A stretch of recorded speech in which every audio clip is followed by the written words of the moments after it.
In Frostwood, North Dakota, winter could cover a whole town in white silence. Theo Langford, a retired Navy SEAL, lived alone in a house where everything was fixed except his heart. Then he found a starving German shepherd in the snow, its neck trapped inside a broken plastic bottle. The dog would not trust a full bowl, and Theo barely trusted tomorrow. But when that same dog feared the bright new veterans center on the hill, Theo began to wonder what kindness had been hiding. Before the storm was over, one broken man, one frightened veteran, and one loyal dog would have to choose whether to leave the truth buried. If this story touches your heart, tell us where you're watching from. Like and subscribe to help us reach 5,000 subscribers and keep these stories alive. In Frostwood, North Dakota, winter did not arrive like weather. It arrived like an old king returning to a forgotten throne, laying its white cloak over rooftops, fences, empty fields, and the small private ruins people carried inside their chests. By December, the town looked gentler than it was. Snow softened the sharp corners of barns. It hid the rust on abandoned trucks. It made even the cemetery hill seem peaceful, as if the earth had forgiven every name carved into stone. Theo Langford knew better. Snow did not forgive. It covered. At 48, Theo lived alone at the edge of town in a narrow cedar house that stood with its back to the open fields and its face toward a road that rarely saw headlights after dark. He had once been a Navy SEAL, though he did not speak of it unless paperwork required him to. His shoulders were still broad, his body still hard from years of discipline, but time had changed the way he carried strength. He moved carefully now, with the quiet economy of a man who had learned that pain taxed every unnecessary motion. His dark hair was cut short, touched with silver at both temples. The cold deepened the lines around his pale gray-blue eyes. A day or two of stubble usually shadowed his jaw, not because he liked the look, but because shaving seemed like one more small ceremony for a life that no longer had witnesses. A year and a half had passed since Lenora died on an icy highway outside Bismarck. People in town said he was holding up well. That was because his roof never leaked, his porch light always worked, and the snow around his mailbox was shoveled before sunrise. Theo had always been good at creating evidence that he was fine. Inside the house, every hinge was oiled. Every window frame had been sealed against the wind.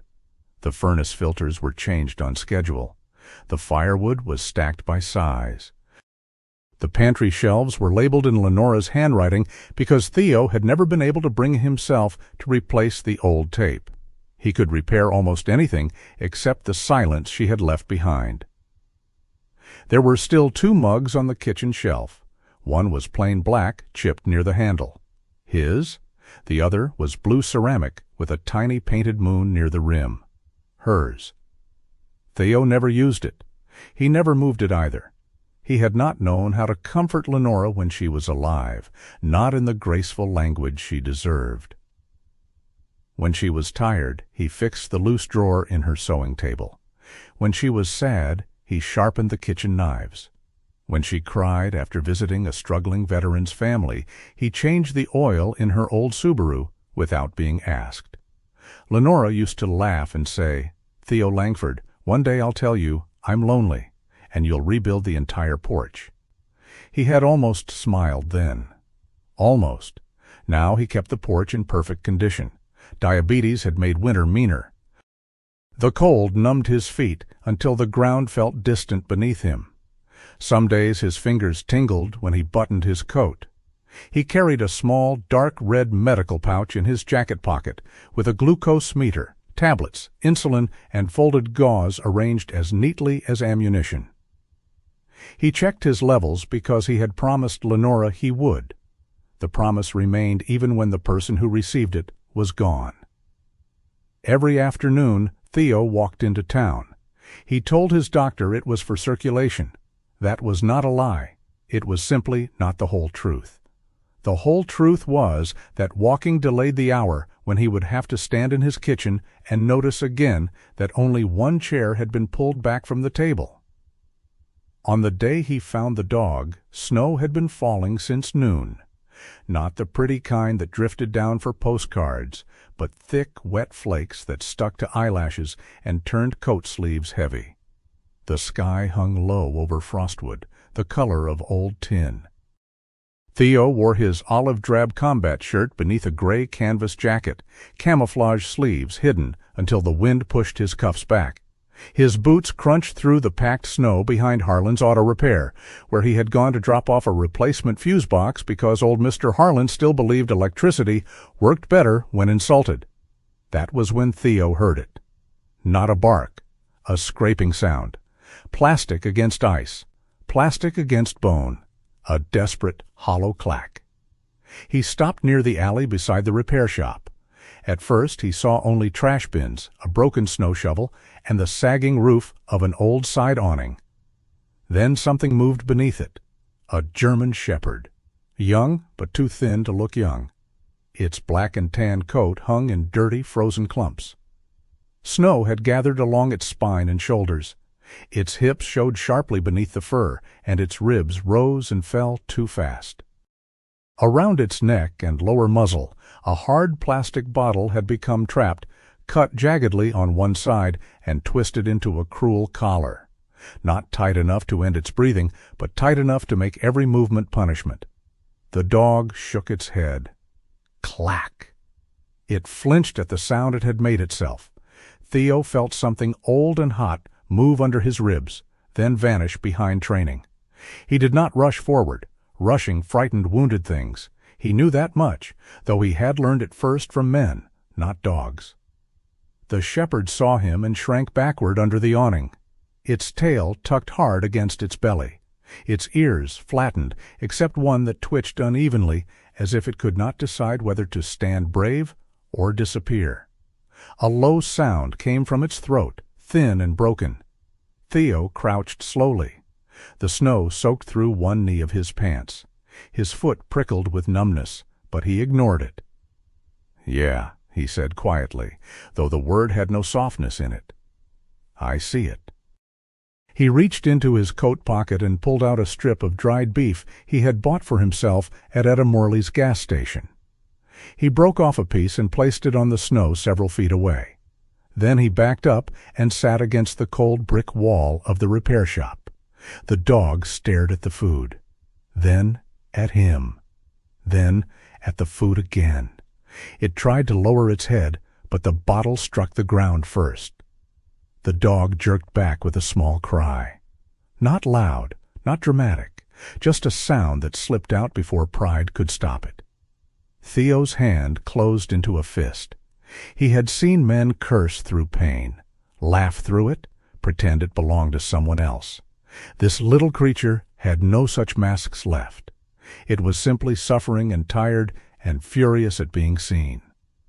The back door of the gas station opened across the alley, and Etta Morley stepped out wearing a mustard-yellow sweater, a brown puffy coat, and a pom-pom hat so bright it looked like a small warning flare in the storm.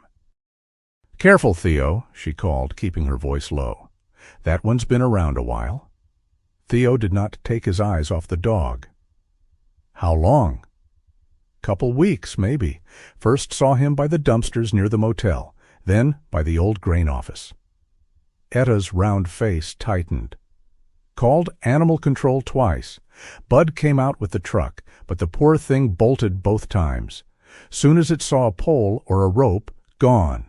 Snow swallowed the tracks before they could follow." The shepherd trembled under the awning, eyes flicking between them. Etta sighed. "Some folks thought he was dangerous." "He's starving," Theo said. "I know that." Her voice softened. "But scared looks like dangerous to people who don't want to look twice." The sentence landed harder than she meant it to. Theo took another piece of dried beef and set it down, closer this time, then retreated again. The dog tried to reach it from the side, pawing awkwardly, unable to angle its mouth around the plastic. Its frustration came out as a ragged whine. Etta put a hand over her mouth. "Lord help him!" Theo did not say the Lord had arrived late. He just removed his gloves. The cold bit immediately into his fingers. From the small tool roll he carried in his jacket, he took out a compact pair of wire cutters. The dog saw the metal and jerked backward so violently that the bottle struck the wooden post behind it. Theo froze. "All right," he murmured. "No tools yet." He set the cutters in the snow beside him where the dog could see them, then placed both empty hands on his knees. Time passed in small, miserable increments. Snow gathered on Theo's shoulders. A truck rolled by on the street and vanished behind the curtain of white.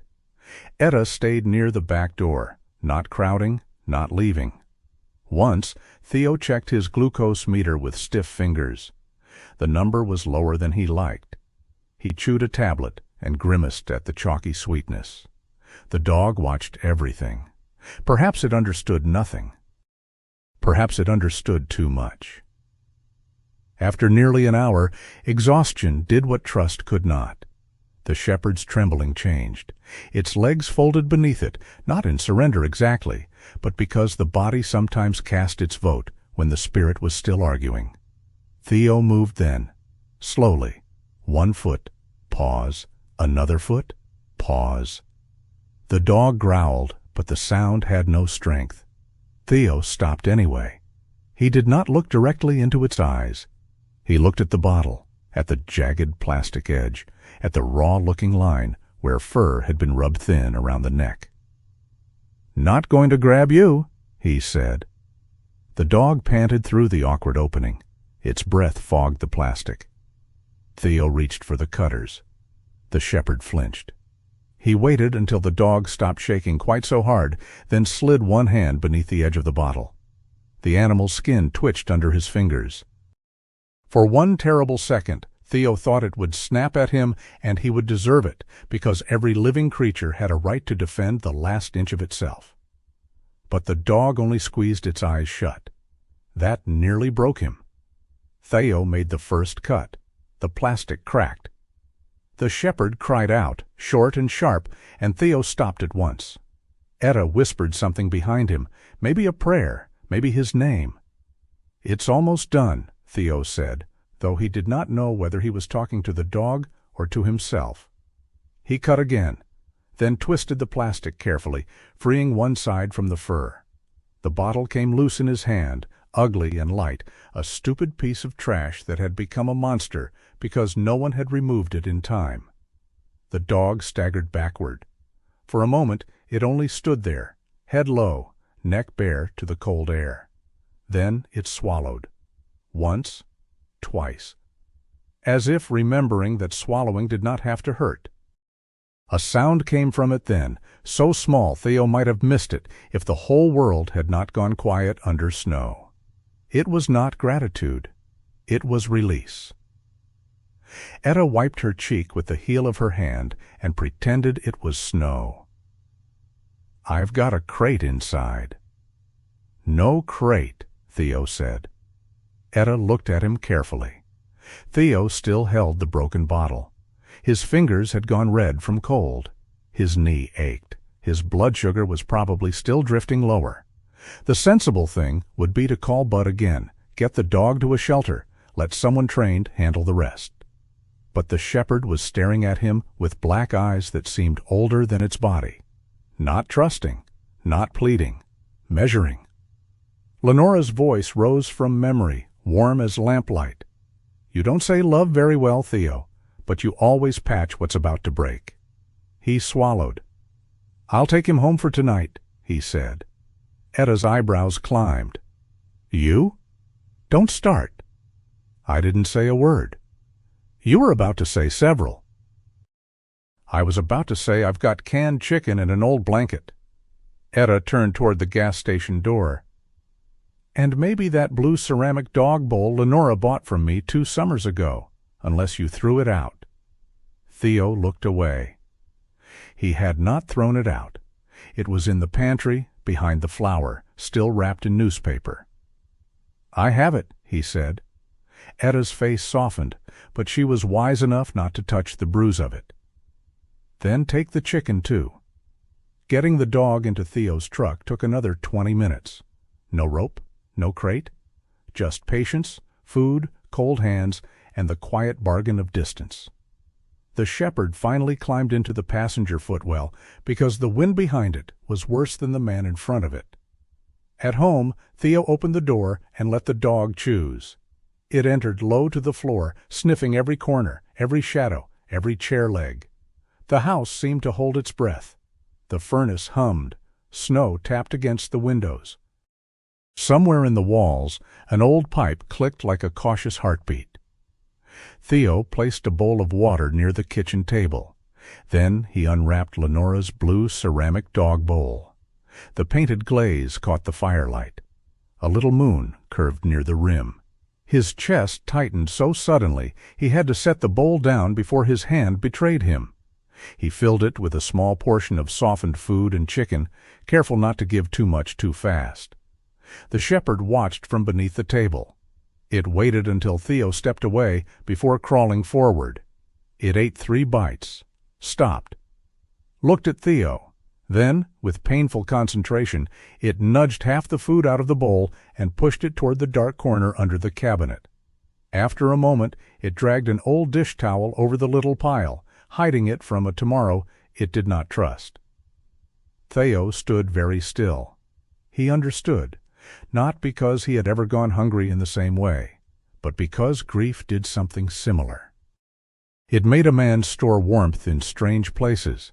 It made him save words he should have spoken. It made him keep a dead woman's mug untouched on a shelf, as if love could be preserved by not using what remained. The dog retreated under the table and laid down with its chin on its paws. Its eyes stayed open, black eyes, deep, watchful, shining faintly in the firelight like 2 stones pulled from ash. Theo lowered himself into the chair above it. His feet throbbed as the warmth returned to them. In his palm, he still felt the shape of the broken plastic bottle. He looked toward Lenora's mug, then down at the dog. "All right," he said quietly. "Onyx." The dog's ear twitched. Theo almost smiled. Outside, Frostwood disappeared beneath another veil of snow. Inside, beneath the kitchen table, a starving shepherd guarded a hidden mouthful of food, like treasure.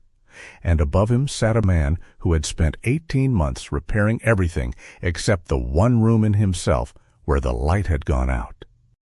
For the first time in a long while, Theo did not reach for a tool. He simply stayed. For the first 3 days, Onyx lived in Theo Langford's house like a shadow that had learned to breathe. He did not bark at the wind. He did not chew the chair legs or claw at the door. He did not make any of the wild, noisy trouble people expected from a stray brought in from a North Dakota storm. In a way, that made him harder to watch. A dog that destroyed things at least believed the world might answer him. Onyx believed the world should be studied from a safe distance. He chose his places carefully. Under the kitchen table, he could see Theo's boots, both doors, and the hallway leading to the bedroom. Beside the wood stove, he could warm himself without turning his back fully to the room. In the mudroom, he could press his body against the wall and keep his eyes on Theo's hands. Always the hands. Theo noticed that first. If he reached for a mug too quickly, Onyx's ears flattened. If he lifted a log for the stove, the dog lowered his head. If Theo opened a drawer and metal tools shifted inside, Onyx stood up before the sound had even finished. So Theo changed the house, not in any grand way. He did not make a speech to the dog, did not kneel down and promise him heaven. Theo had never trusted promises that came dressed too beautifully. Instead, he did what he knew. He put felt pads on the cabinet doors so they would not close with a crack. He wrapped a strip of cloth around the handle of the tool drawer to quiet the rattle. He moved the water bowl away from the narrow corner where Onyx might feel trapped. He began setting the blue ceramic food bowl in the same place each morning, near the table but not beneath it, close enough to reach, far enough to refuse. The bowl had belonged to a future Lenora never got to use. Every time Theo filled it, the small painted moon near the rim looked up at him as if asking whether he understood what he was doing. He did not fully. He only knew that a starving dog should eat, and a house with a living creature in it should not feel so much like a sealed box. Onyx ate in pieces. 3 bites, then retreat. 2 more, then listen. 1 bite, then stare at the window as if hunger itself might be a trick. What he did not eat, he hid. Theo found food beneath the lower cabinet, behind the kindling basket, under the edge of an old bath towel in the mudroom, once behind a stack of furnace filters. On the 4th morning he pushed his right foot into an old winter boot and felt something soft and unpleasant collapse under his sock. He froze, then slowly pulled his foot back out. 3 pieces of softened dog food fell onto the floor with the sad dignity of ruined treasure. Onyx stood near the stove, very still. Theo looked at the food, then at the dog. Onyx's black eyes held a strange mixture of guilt and determination. He looked like a thief caught defending a kingdom made of crumbs. Theo sighed. "At least," he said, "you chose the boot that smelled less haunted." Onyx did not wag his tail. He did not soften, but his right ear, the one that leaned crooked when he was uncertain, lifted a fraction. It was not trust. It was something smaller, a crack in the ice. Theo cleaned the boot, threw the ruined sock into the laundry, and did not take the hidden food away from the other places. Instead, he began placing smaller portions in the bowl. He left them longer. If Onyx did not finish breakfast, breakfast remained until noon. If he did not finish by noon, Theo replaced it quietly, without scolding, without disappointment, without that heavy human sigh that could make even kindness sound like debt. Stability, Theo thought, was not a feeling. It was a thing repeated until the body believed it. He wished someone had taught him that before Lenora died. By the end of the week, Onyx had stopped flinching when the refrigerator motor started. He still retreated when Theo carried firewood in with his arms full. He still watched doors as if they were animals that might spring at him. But once, while Theo sat at the kitchen table checking his glucose, the dog came out from beneath the table and sniffed the little red medical pouch. Theo held still. The meter beeped. Onyx jerked back at the sound, then edged forward again, nose twitching. "It's not food," Theo said, "unless you like chalk tablets and disappointment." The dog sniffed his fingers, where a glucose tablet had left a powdery sweetness. Theo expected him to retreat. Instead, Onyx gave one cautious lick. It was so brief it might have been an accident. Yet Theo felt it somewhere behind his ribs, in a place that had not received news from the living world in a long time. 2 days later, Theo drove him to Dr. Arden Vale's clinic. The Frostwood Animal Clinic sat behind the feed store in a low brick building with one crooked gutter and a painted sign that had faded from cheerful red to the color of old cranberries. Inside, it smelled of antiseptic, wet fur, coffee that had surrendered hours ago, and the faint grassy sweetness of hay brought in on boots. Onyx refused to leave the truck at first. Theo opened the passenger door and waited. He did not pull the leash. In fact, he had not put a leash on the dog's neck at all.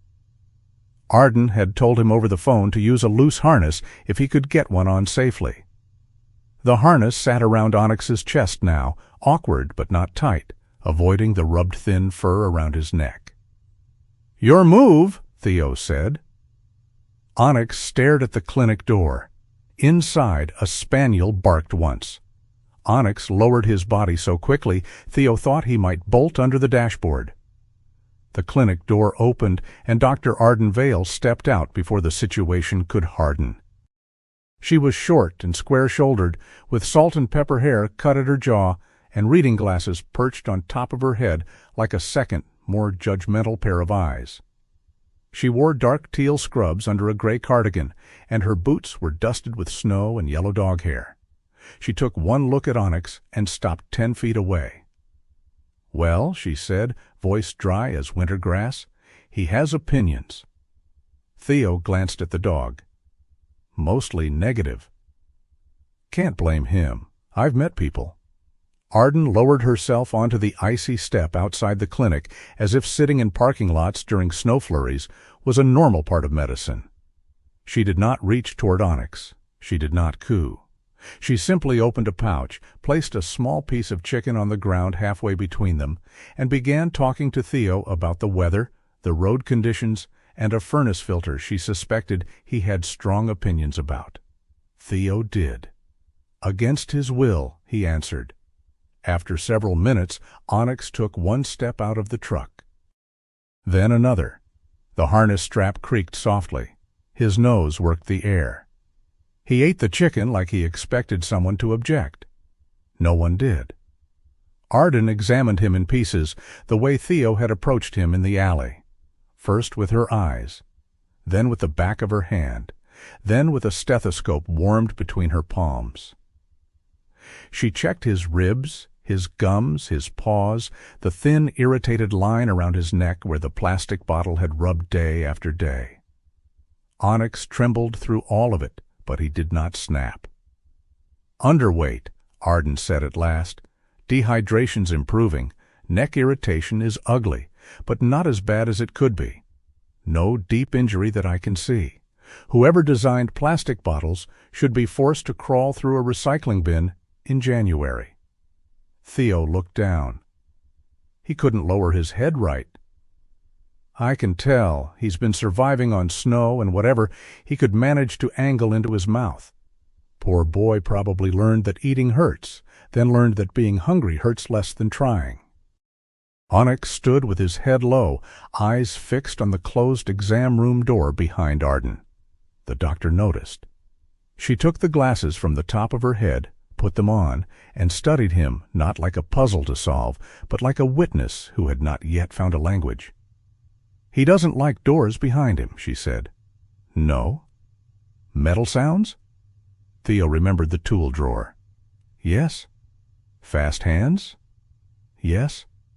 "Certain fabrics? Raincoats? Nylon? Anything that makes that scratchy sound?" Theo looked at her. "You've seen this before. Different versions of it." Arden gently touched the crooked patch of fur near Onyx's neck. The dog stiffened, but stayed. Dogs don't think in logos or slogans. They don't see a symbol on a jacket and decide it belongs to the villains in Chapter 3. Theo blinked. Arden's mouth twitched.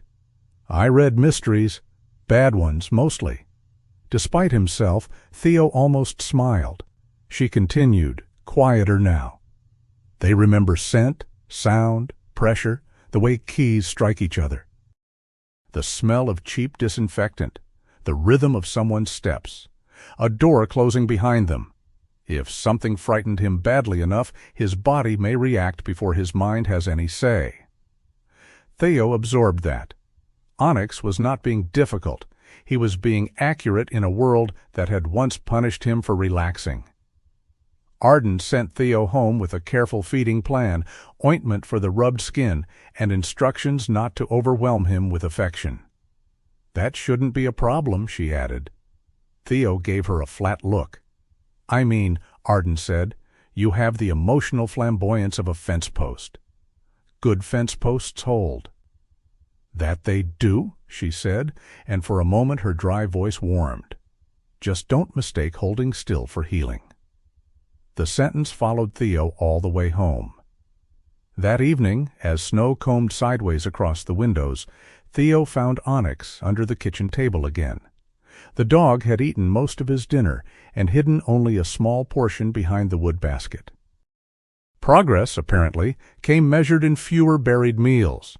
Theo was wiping ointment carefully along the irritated fur near Onyx's neck when a knock came at the front door. Not the confident knock of someone bringing news. 3 uneven taps. A pause. One more, as if the person outside had forgotten whether he wanted to be heard. Onyx lifted his head. Theo capped the ointment and stood.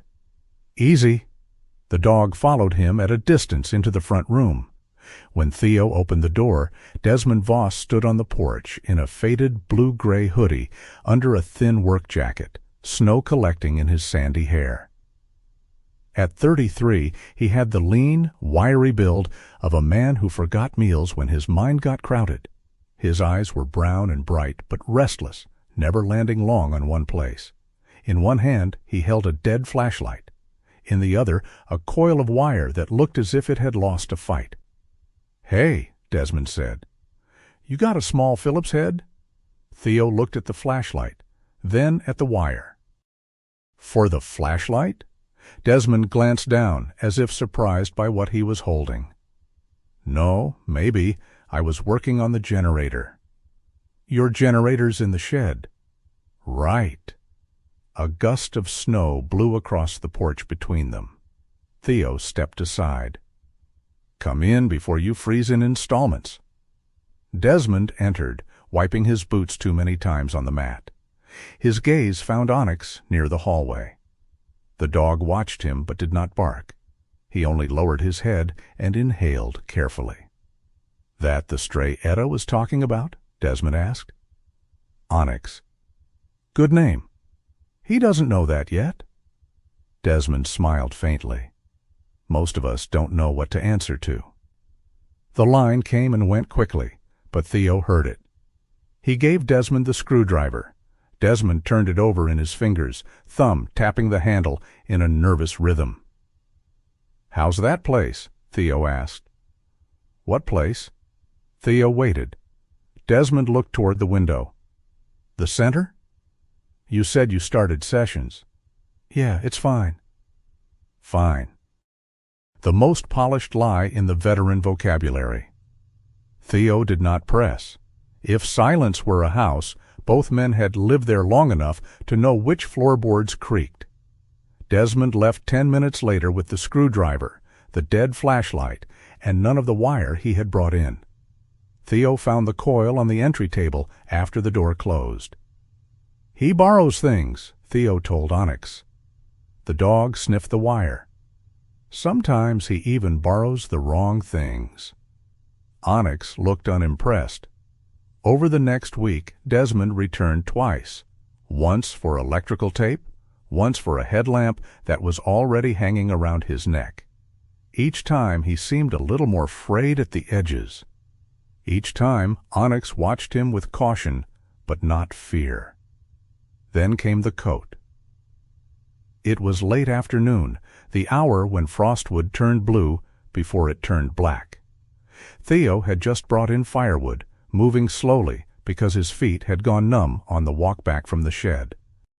Onyx was lying near the stove, not asleep but nearer to it than he would have dared a week before. The knock came. This time Desmond stood on the porch wearing a navy nylon jacket zipped to his throat. A small embroidered logo marked the chest. Frostwood Veterans Recovery Center. Snow melted on the slick fabric, releasing a sharp, clean smell that reached the room before Desmond spoke. At his pocket hung a cluster of small keys clipped to a metal ring. They struck each other once. A tiny sound, bright, hard. Onyx exploded backward, not at Desmond, away from him. He scrambled into the corner beside the lower cabinet, claws skidding on the floor, hackles raised. Then he barked, not with anger, but with terror sharpened into sound. His eyes were fixed on the jacket, the zipper, the keys trembling against Desmond's hip. Desmond went white. Theo lifted one hand, palm low. "Onyx!" The dog barked again, then pressed himself so hard into the corner that the cabinet door rattled. Desmond grabbed the zipper and yanked it down with shaking fingers. The keys struck again. Onyx flinched as if the sound had crossed the room and touched him. "Sorry," Desmond stammered. "I'm sorry, I didn't—" Maybe he doesn't like the smell. They clean everything with this cheap stuff up there. Gives me a headache, too. Theo heard the words. He also heard what lay beneath them. Desmond was afraid of the dog's fear, not offended by it, not annoyed. Recognized by it. "Take the coat off," Theo said, not harshly. Desmond did. He folded it over his arm, then seemed uncertain what to do with it, as if holding the thing made him responsible for whatever memory it carried. Theo pointed to the porch. "Leave it outside." Desmond obeyed too quickly. When he came back in without the jacket, Onyx still trembled, but the barking stopped. His nose worked the air. He stared at Desmond's hands now, then at the door, then at the place where the coat had been. Desmond swallowed. "Maybe I should go." Theo wanted to ask him what happened at the center. The question rose, heavy and blunt. Instead, he saw Arden sitting on the clinic step, saying that bodies remembered before minds had any say. He saw Onyx shaking beneath the awning. He saw Desmond standing in his entryway like a man afraid to be named by a dog. So Theo did the only thing he trusted. He did not force the door open. He handed Desmond the electrical tape he had come to borrow, though Desmond had not yet asked for it. Desmond stared at it, then gave a small, embarrassed laugh. "Guess I'm predictable." "No," Theo said, "just understocked." A weak smile crossed Desmond's face and vanished. After he left, Theo brought the coat in only long enough to hang it on the back porch, where it would not be buried by snow. He did not touch it more than necessary. The nylon whispered under his fingers. The metal zipper was cold. Onyx watched from the kitchen. That night, the dog did not hide food. He did not eat it either. He lay beneath the table, eyes half closed, paws twitching in sleep. At first the movement was small, then his legs jerked harder, as if he were running in a place too narrow for escape. A faint whine leaked from his throat. Theo sat beside the stove with the fire reduced to coals. He had a book open on his knee and had not read a word in 20 minutes. Onyx's paws scraped the floor. Theo leaned forward but did not touch him. The dog's breathing quickened. A door in a dream, Theo thought. A sound, a hand, a place. Outside, the wind pressed snow against the windows in soft, relentless waves. The house was warm. The bowl had food in it. The water was clean. No one was reaching too fast. No one was closing him in. Still, Onyx ran. Theo lowered himself carefully from the chair and sat on the floor a few feet away, close enough to be present, not close enough to trap. His knees protested. His feet tingled.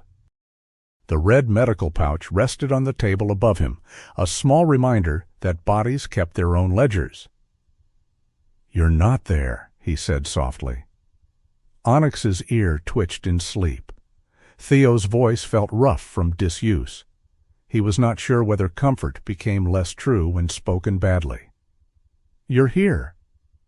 The dog did not wake, but after a while the running slowed. His paws settled. His breathing evened out. Theo stayed on the floor until the last coal shifted in the stove. He understood something then, though he did not yet know what to do with it. Onyx was not only hungry for food. Food could be measured, softened, portioned into the blue bowl with the painted moon. Hunger was simple compared to fear.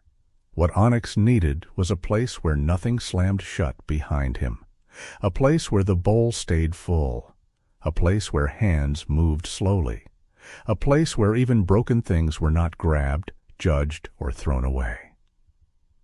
Theo looked across the dark kitchen toward Lenora's mug on the shelf. For the first time since bringing Onyx home, he wondered if the dog was the only one in the house still hiding part of himself for later. Frostwood Veterans Recovery Center stood on the northern rise above town, where the road climbed past frozen pines and a line of mailboxes half buried by plowed snow.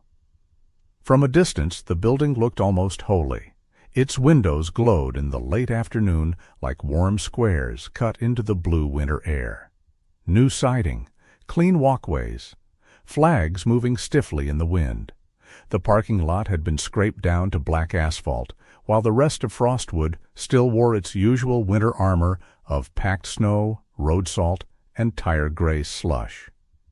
Whoever maintained the place wanted visitors to know that order lived there. Theo Langford parked at the far end of the lot and sat for a moment with both hands on the steering wheel. He had told himself he was only going to ask questions. That was safe. Questions were tools. A man could carry them without admitting what they were meant to open. Beside him, the passenger footwell was empty. Onyx had stayed home, tucked beneath the kitchen table, with a half-finished bowl of food and the old towel he still used to hide what he could not yet trust. Theo had considered bringing him, then dismissed the thought before it became sentimental. The dog was not evidence. He was not bait. He was not a key to be forced into a lock. Still, as Theo looked at the glowing center, he found himself wishing for the quiet weight of Onyx's watchful eyes. He checked his glucose before stepping out. The number was steady enough. He put the meter back into the small red pouch, zipped his jacket, and crossed the parking lot. The cold sharpened everything. His boots clicked against the cleared walkway. Somewhere beyond the trees, wind combed the snow from high branches and sent it drifting like pale dust. The main doors opened before he touched them, sliding apart with a soft mechanical sigh. Inside, the lobby was too bright. That was Theo's first thought. Not cheerful, not welcoming, bright. As if light itself had been hired to testify. White walls, blue chairs, framed photographs of veterans shaking hands with staff members in pressed shirts. A coffee station with paper cups stacked in a perfect tower. On one wall, large vinyl letters promised restoration, dignity, resilience, community. Words clean enough to pass inspection. Words that had never had to sit beside a man at 3 a.m. while he tried to remember how to breathe. Theo stood just inside the doors and took it in. He had spent part of his life entering rooms that looked better than the truth inside them. Briefing rooms, medical offices, administrative tents cooled by loud machines in countries where heat shimmered over the ground. He knew the strange perfume of official mercy, coffee, toner, floor polish, and language polished smoother than bone. A woman behind the reception desk looked up. She was young enough to still believe name badges made things simple, with a neat blonde bun and a sweater the color of pale oatmeal. "Can I help you?" Theo walked to the desk. "I'm looking into veteran support services." "Of course." Her smile appeared quickly, practiced, but not unkind. "Are you interested in intake for yourself? Or someone else?" The question landed with more accuracy than she knew. "Information first." She handed him a brochure. On the cover, 2 men stood beside a window, laughing at something outside the frame. Their smiles looked clean, almost weightless. Theo opened the brochure and scanned the page. Individual counseling, group sessions, reintegration planning, family support, rural veteran outreach. There were no photographs of dogs, no mention of animals, no sign of the nylon jacket smell that had sent Onyx scrambling into a corner. "Do you offer animal-assisted sessions?" he asked. The receptionist hesitated, only for half a second. But half a second was a door left open. "We've discussed pilot options," she said. "I'm not sure what's active right now." "Who would know?" Before she could answer, a voice came from the hallway to Theo's right. "I can take that." Theo turned. The man approaching him looked as though winter had never made him hurry.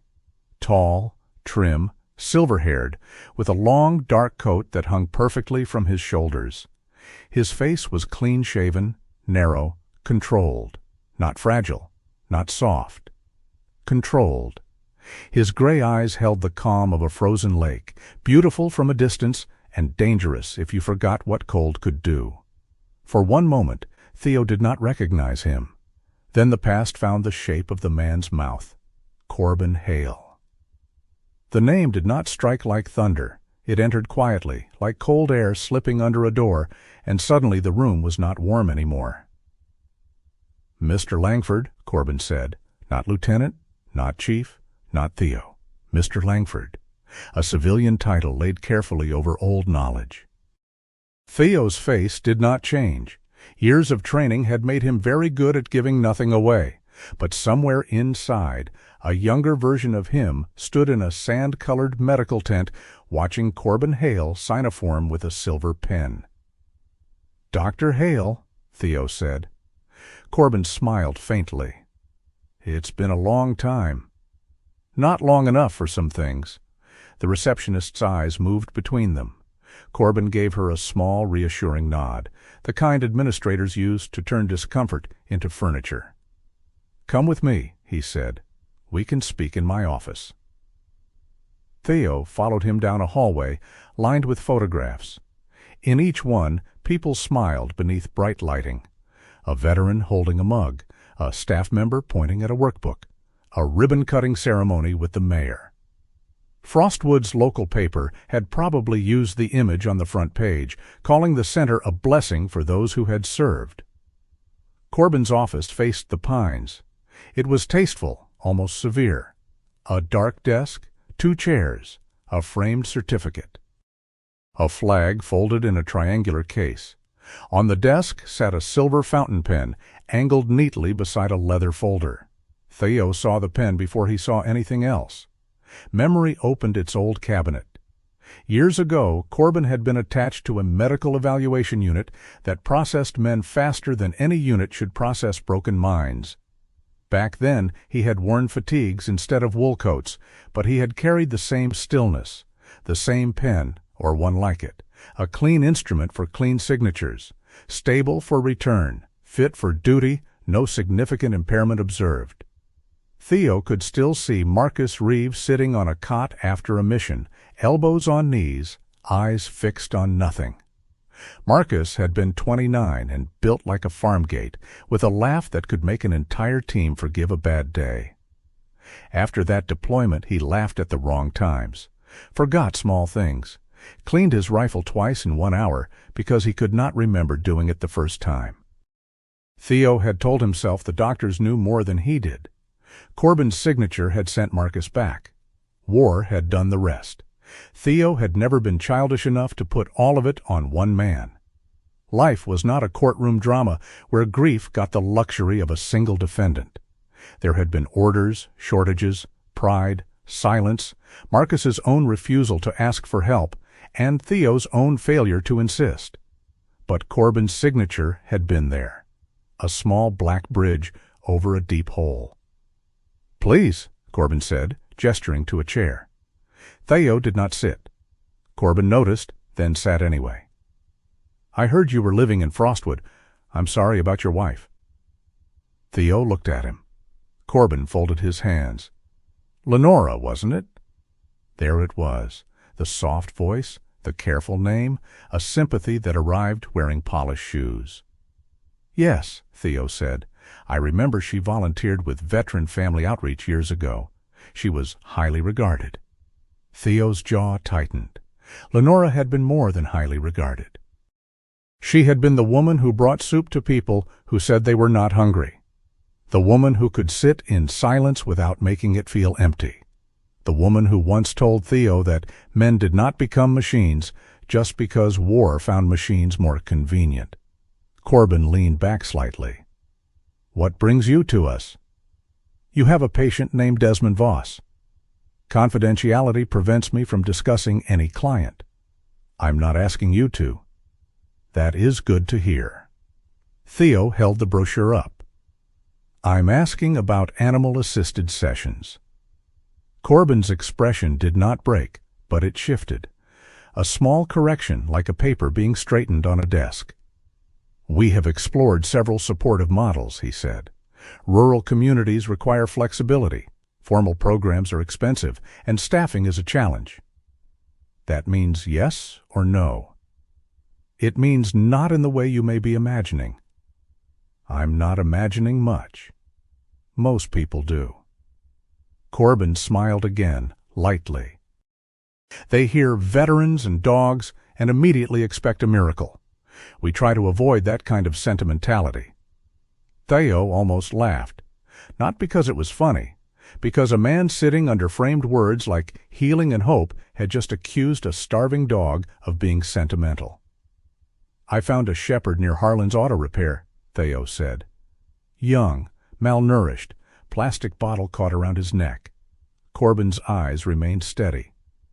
"That is unfortunate. He reacts badly to certain things. Nylon jackets, keys, cheap disinfectant. A neglected stray may react to anything. Your center ever keep dogs in the maintenance buildings?" "No." The answer came too quickly to be a lie made on the spot. It had the speed of something prepared. Theo let silence do some work. Outside the office window, wind moved snow across the parking lot in low, white ribbons. A staff member crossed between buildings, head down, badge swinging from a blue lanyard. Corbin sighed, not with guilt, but with the patience of a man explaining weather to someone who insisted clouds were personal. "Mr. Langford, when I left military medicine, I moved into behavioral health consulting. I've worked with facilities across the Midwest. Frostwood has a large underserved veteran population spread across impossible distances. Men and women here have been driving 2-3 hours for care, if they go at all. This center exists because need exists." Theo heard the truth in that. That was the trouble. Lies were easier when they were pure. Corbin had always known how to shelter them inside something real. "No one disputes need," Theo said. "Good. Then perhaps you understand that new centers are not perfect on arrival. Programs evolve. Partnerships are considered, tested, abandoned. That is not wrongdoing. That is administration." Administration. The word stood in the room wearing a clean coat. Theo looked again at the silver pen. "How many reports did you sign like that?" he asked. For the first time, Corbin's eyes sharpened. "I'm not sure what you mean." "Yes, you are." The air between them cooled. Corbin's voice lowered. "If this is about the past, I hope you've had someone help you carry it." Theo stared at him. There were many things he could have said. Marcus Reeves' name, Lenora's name, his own. He could have overturned the desk, metaphorically or otherwise. Once, maybe, his anger would have enjoyed the noise, but Onyx had taught him something in the last week without meaning to. Fear watched fast hands. Theo kept his hands still. "I came for information," he said, "and I've given what I can. Not much. Sometimes that is all there is." Theo turned to leave. At the door, Corbin added, "Be careful, Mr. Langford. Old Grief has a way of making patterns out of snow." Theo paused. He did not look back. "Snow covers patterns," he said. "It doesn't make them." He walked out before Corbin could answer. The hallway seemed brighter now, more artificial. The smiles in the framed photographs looked trapped behind glass. At the reception desk, the young woman pretended to organize forms. Theo noticed her hands were tense. He exited through a side door by mistake, or perhaps not by mistake at all.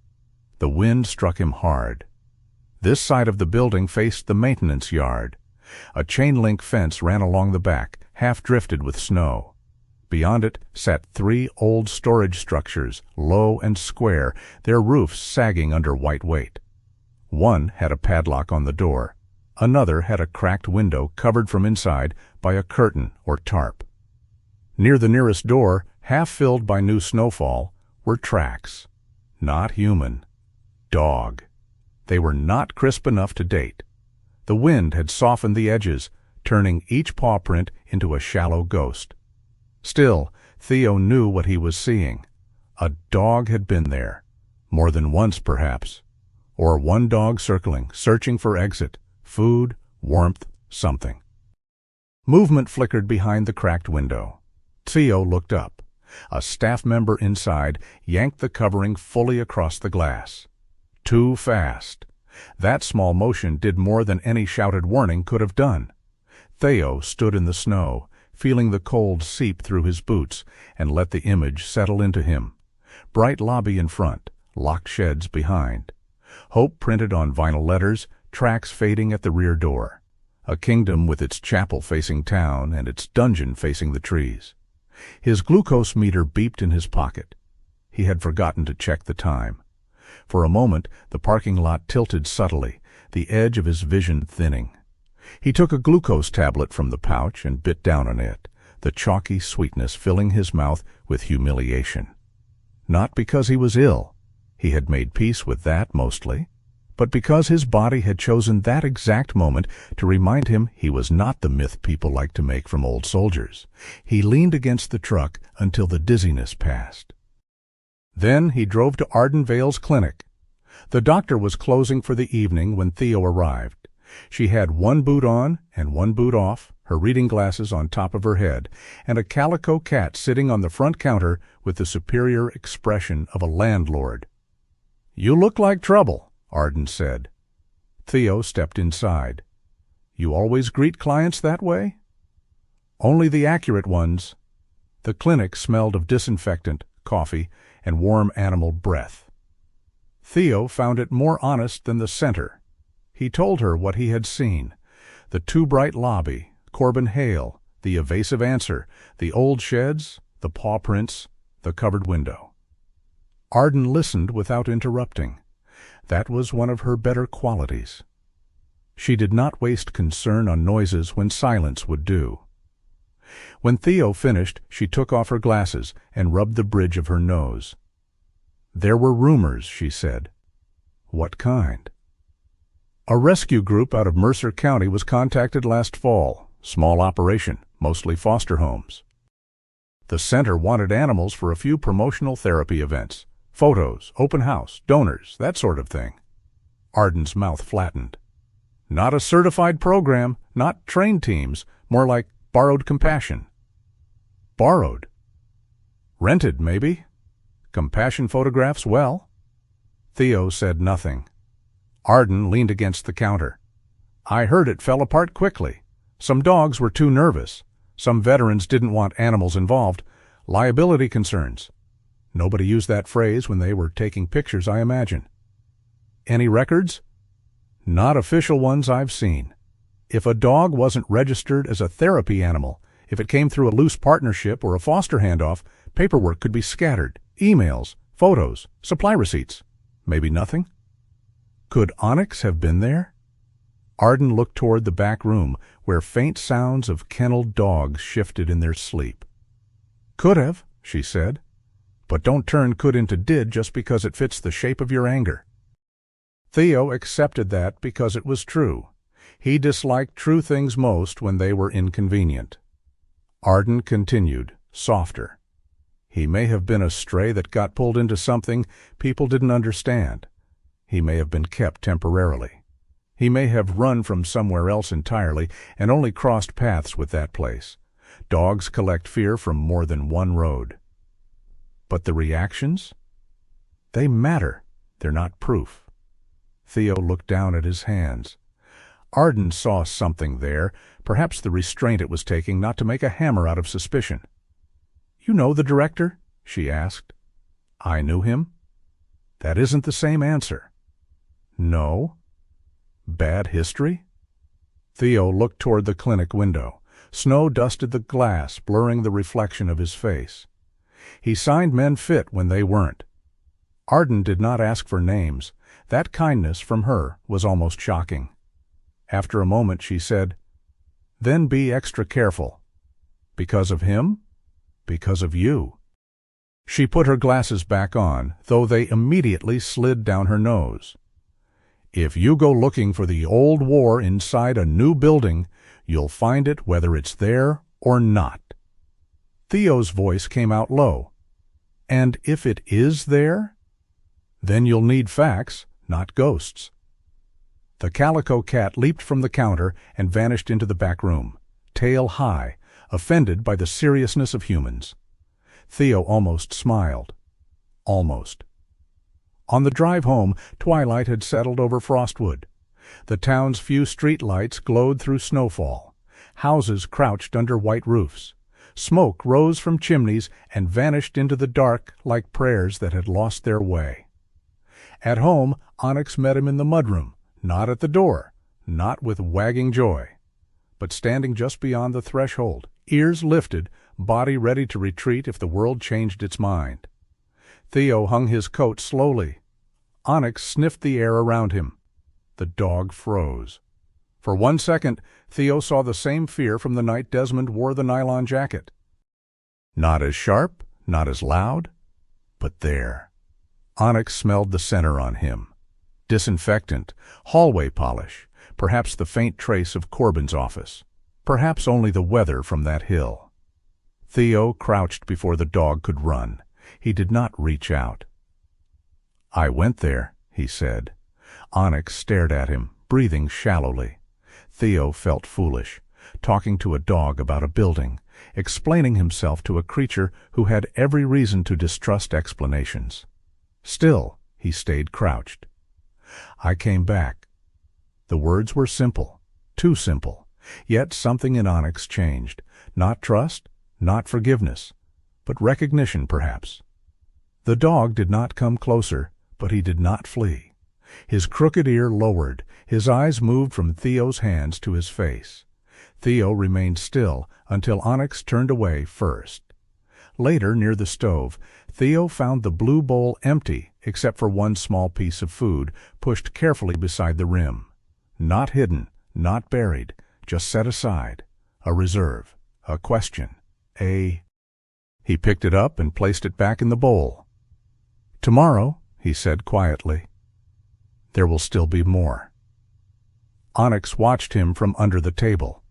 The house seemed warmer than before, though the thermostat had not changed. Theo sat at the kitchen table, the brochure from Frostwood Veterans Recovery Center lying before him. On its cover, the two photographed men laughed forever at something no one could see. Beneath the printed slogan, a faint smear of moisture from Theo's glove had blurred the word hope. He thought of the locked sheds behind the bright building.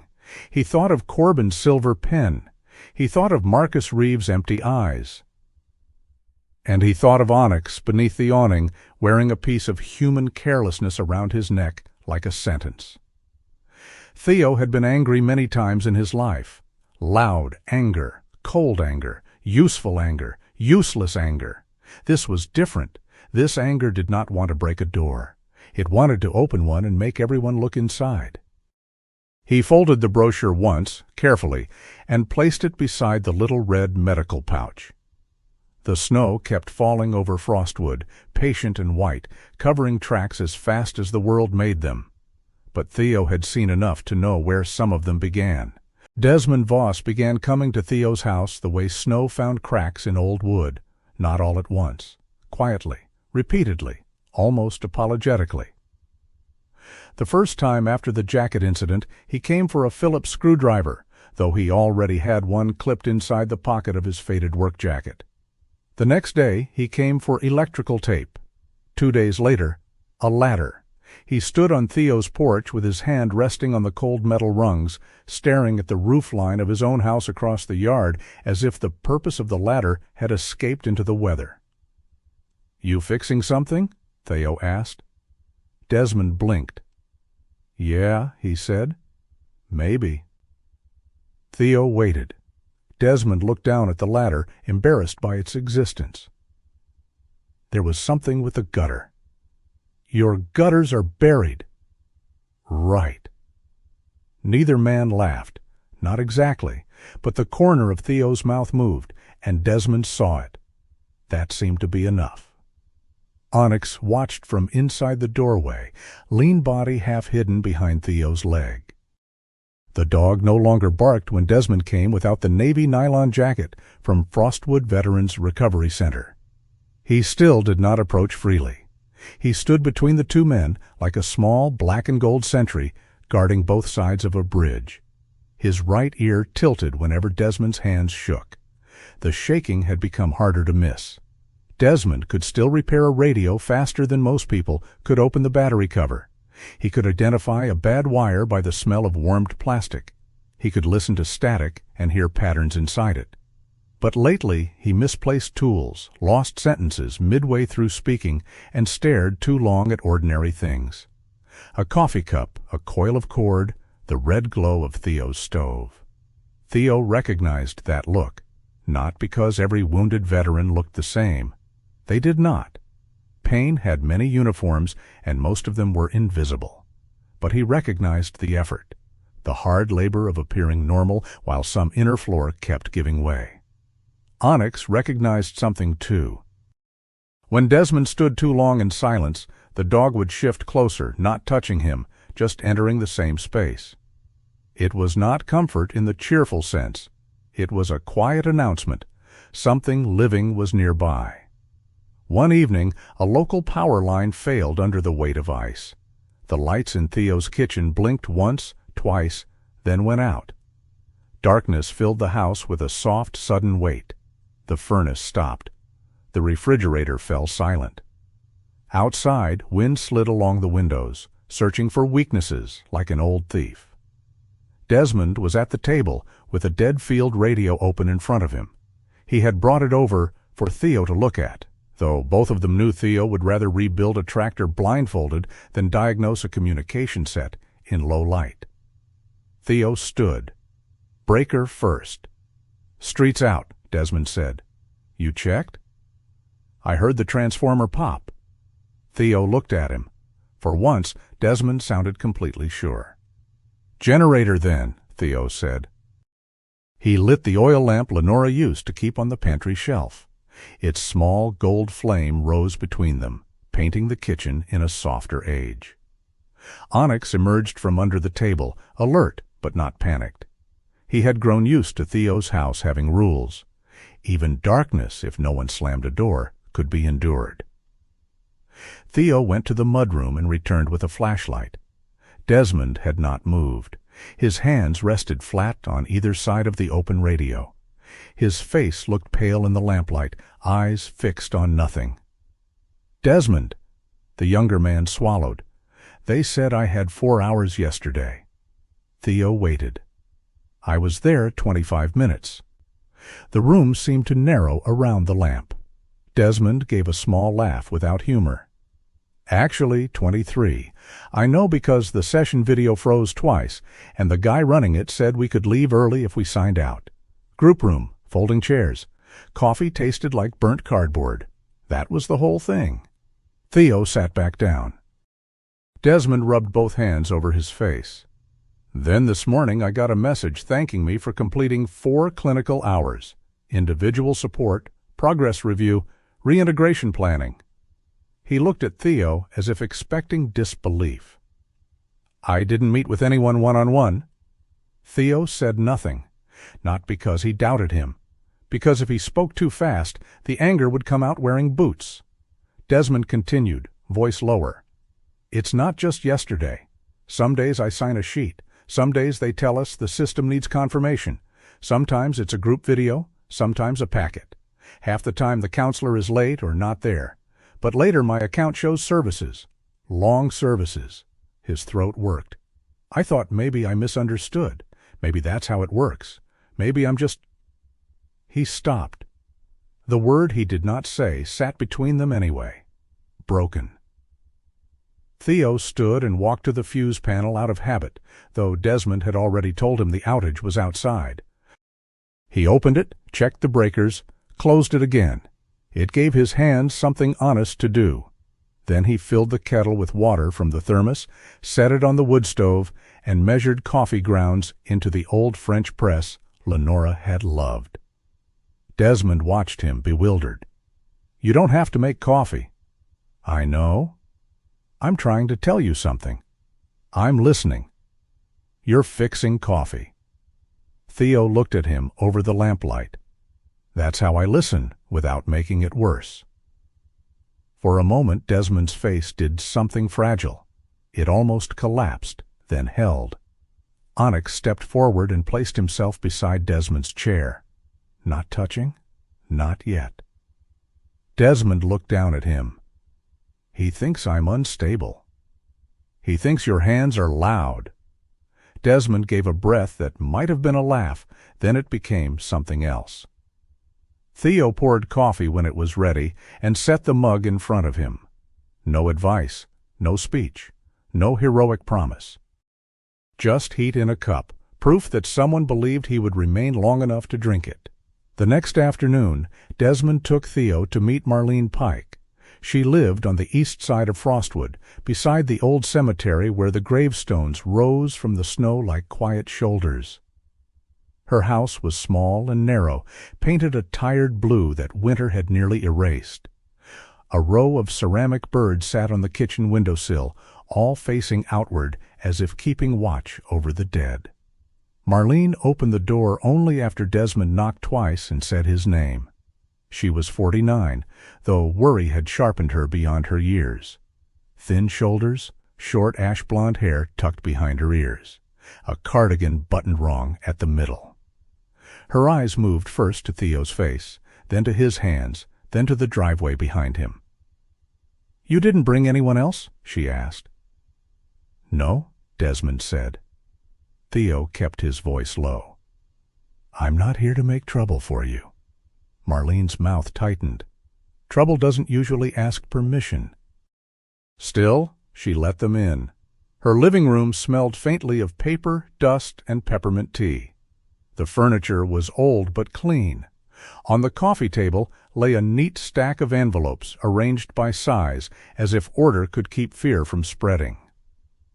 Marlene had worked administrative intake at Frostwood Veterans Recovery Center from its opening until 3 months ago. She did not say she quit at first. She said she left. Then she said she couldn't sign things anymore. Finally, while twisting a tissue between both hands, she said the truth. "I knew something was wrong." Desmond sat forward. "With the hours? With the way the hours appeared?" Marlene looked at Theo now, perhaps because he was older, perhaps because his silence gave her a place to set the words.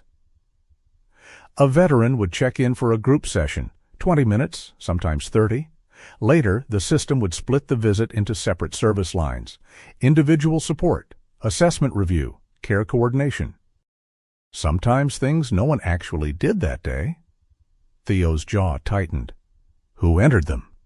At first I thought clinicians were adding notes after. Then I noticed some were auto-filled from templates. If a name checked in, the system could populate the rest once someone approved the batch. Who approved it? She looked down. That answer was large enough to fill the room. Not always Dr. Hale directly, she said. But nothing moved there without him knowing the shape of it. Desmond rubbed his palms on his jeans. You could prove it? Marlene stood abruptly, then seemed frightened by her own movement. I didn't steal anything. No one said you did, Theo said. I kept copies of things I had access to while employed, schedules, sign-in sheets, my own emails, a few screenshots of entries I questioned. Her voice thinned. I told myself it was protection. From them? Desmond asked. Marlene's eyes shone. From myself, in case I tried to pretend later that I hadn't seen it. She led them down a short hallway to her bedroom. The bed was made too tightly. A framed photograph on the dresser showed Marlene years younger beside a man in a fishing hat, both of them laughing at something outside the picture. She knelt with difficulty and pulled a flat storage box from beneath the bed. Her hands shook as she removed the lid.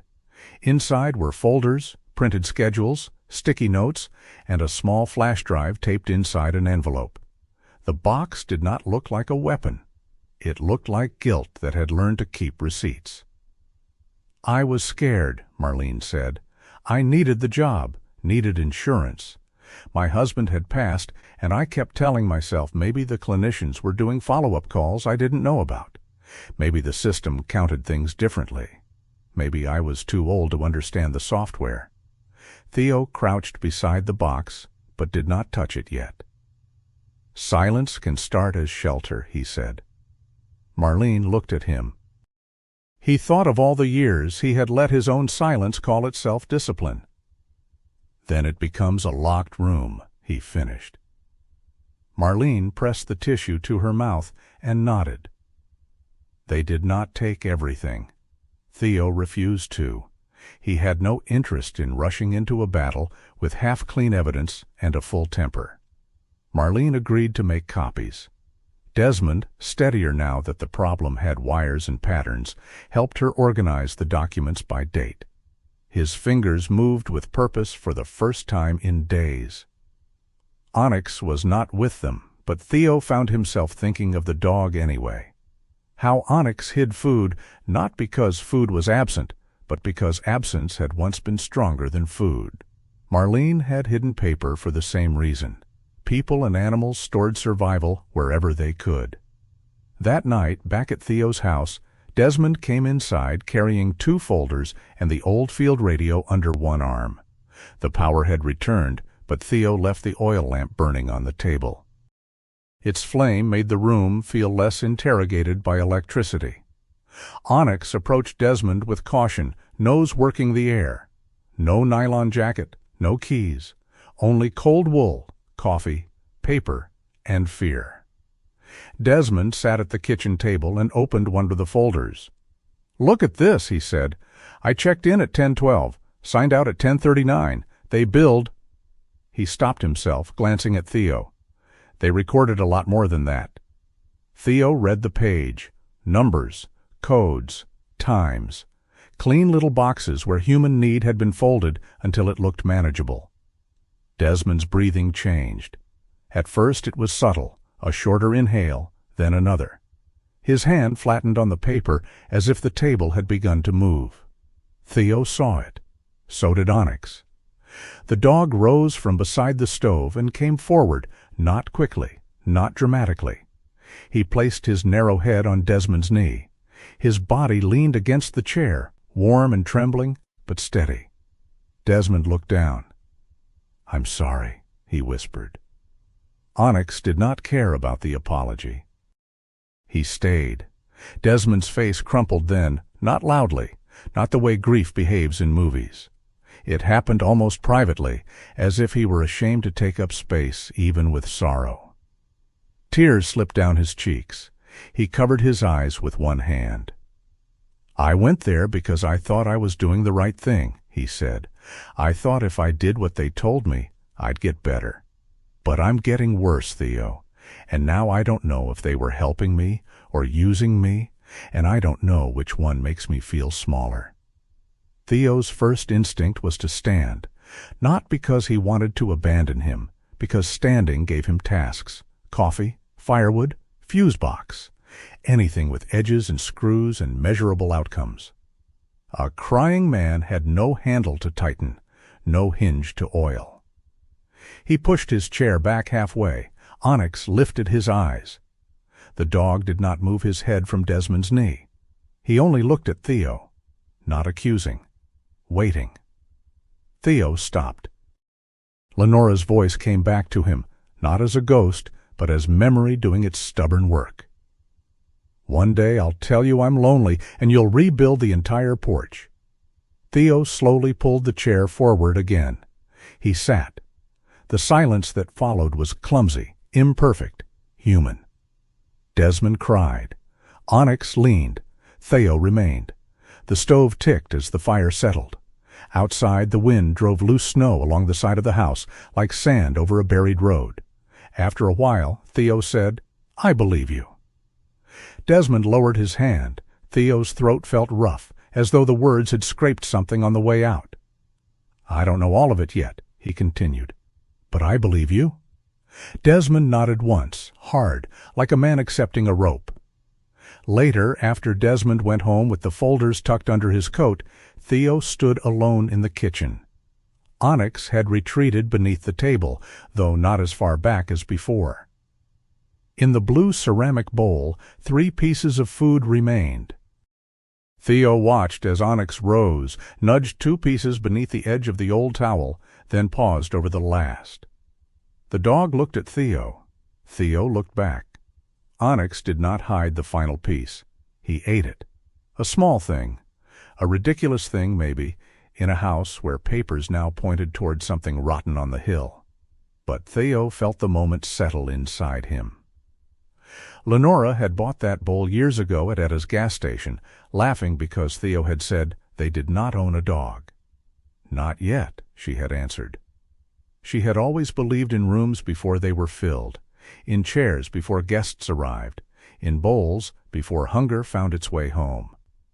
Theo touched the rim of the blue bowl with one finger. For 18 months he had kept her things untouched because he thought that was loyalty. But maybe love was not a museum. Maybe it was a tool meant to be used until the handle warmed in another hand. Onyx curled beneath the table. Theo did not reach for a wrench or a fuse or a strip of weather seal. Instead, he sat in Lenora's chair for the first time since the accident. It creaked under his weight. Nothing broke. For now, that was enough. By the following morning, Theo Langford's kitchen had stopped looking like a kitchen and started looking like the inside of a careful mind.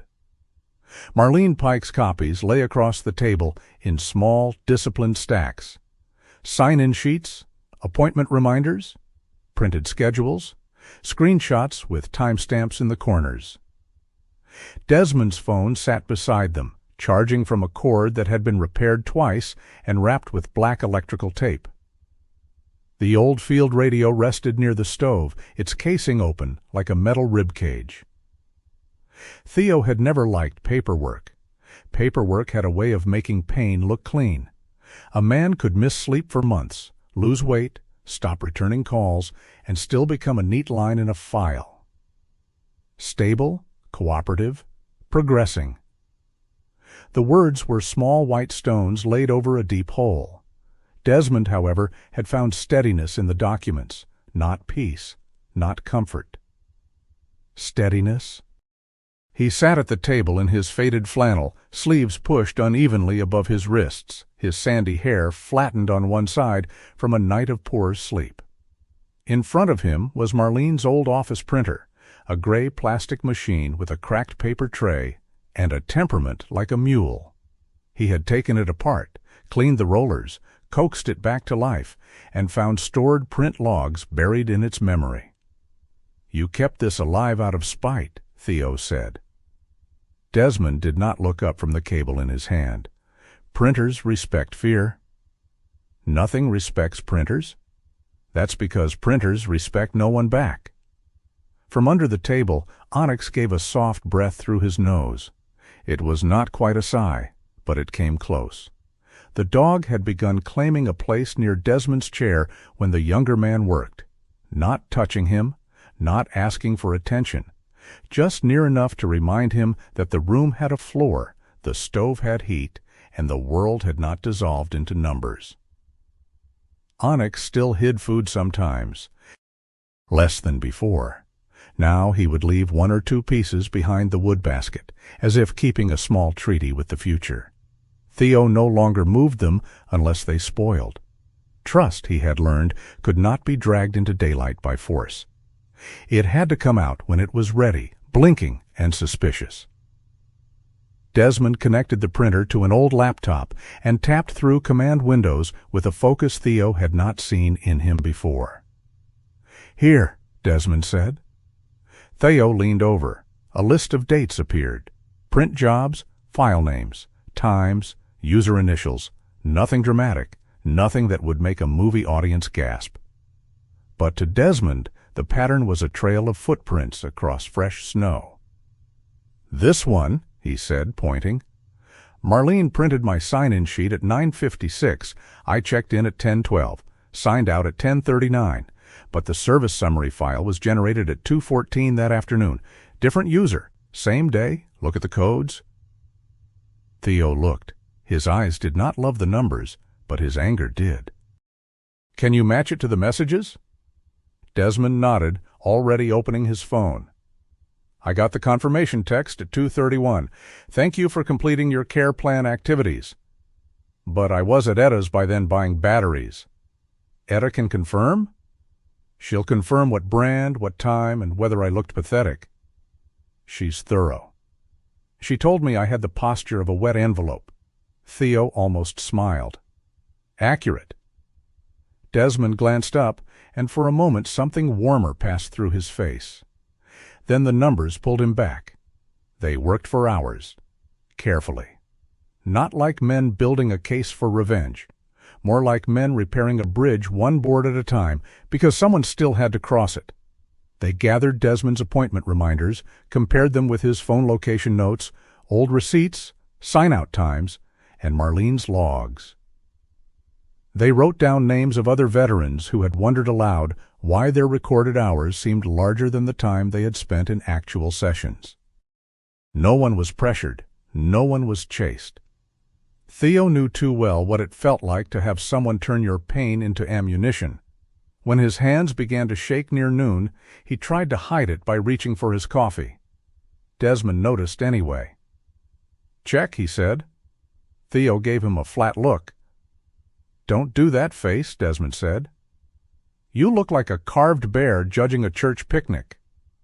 Theo held the look another second just to be stubborn, then took out the red medical pouch. His blood sugar was lower than he wanted. Before he could reach for the glucose tablets, Desmond slid them across the table. "I'm capable of getting my own," Theo said. "Sure, and the printer's capable of emotional growth." Onyx raised his head at the sound of the tablet bottle. Theo took one, chewed, and endured the chalky sweetness. There had been years when being watched in weakness would have made him sharp, even cruel. Now, in the yellow light of his kitchen, with a half-starved shepherd under the table and a young veteran pretending not to worry too hard, Theo found the humiliation smaller than expected. Maybe being helped was not the same as being diminished.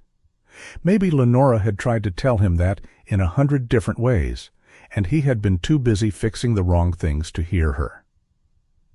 By late afternoon, Theo knew he had to see Corbin again. Not because he expected confession.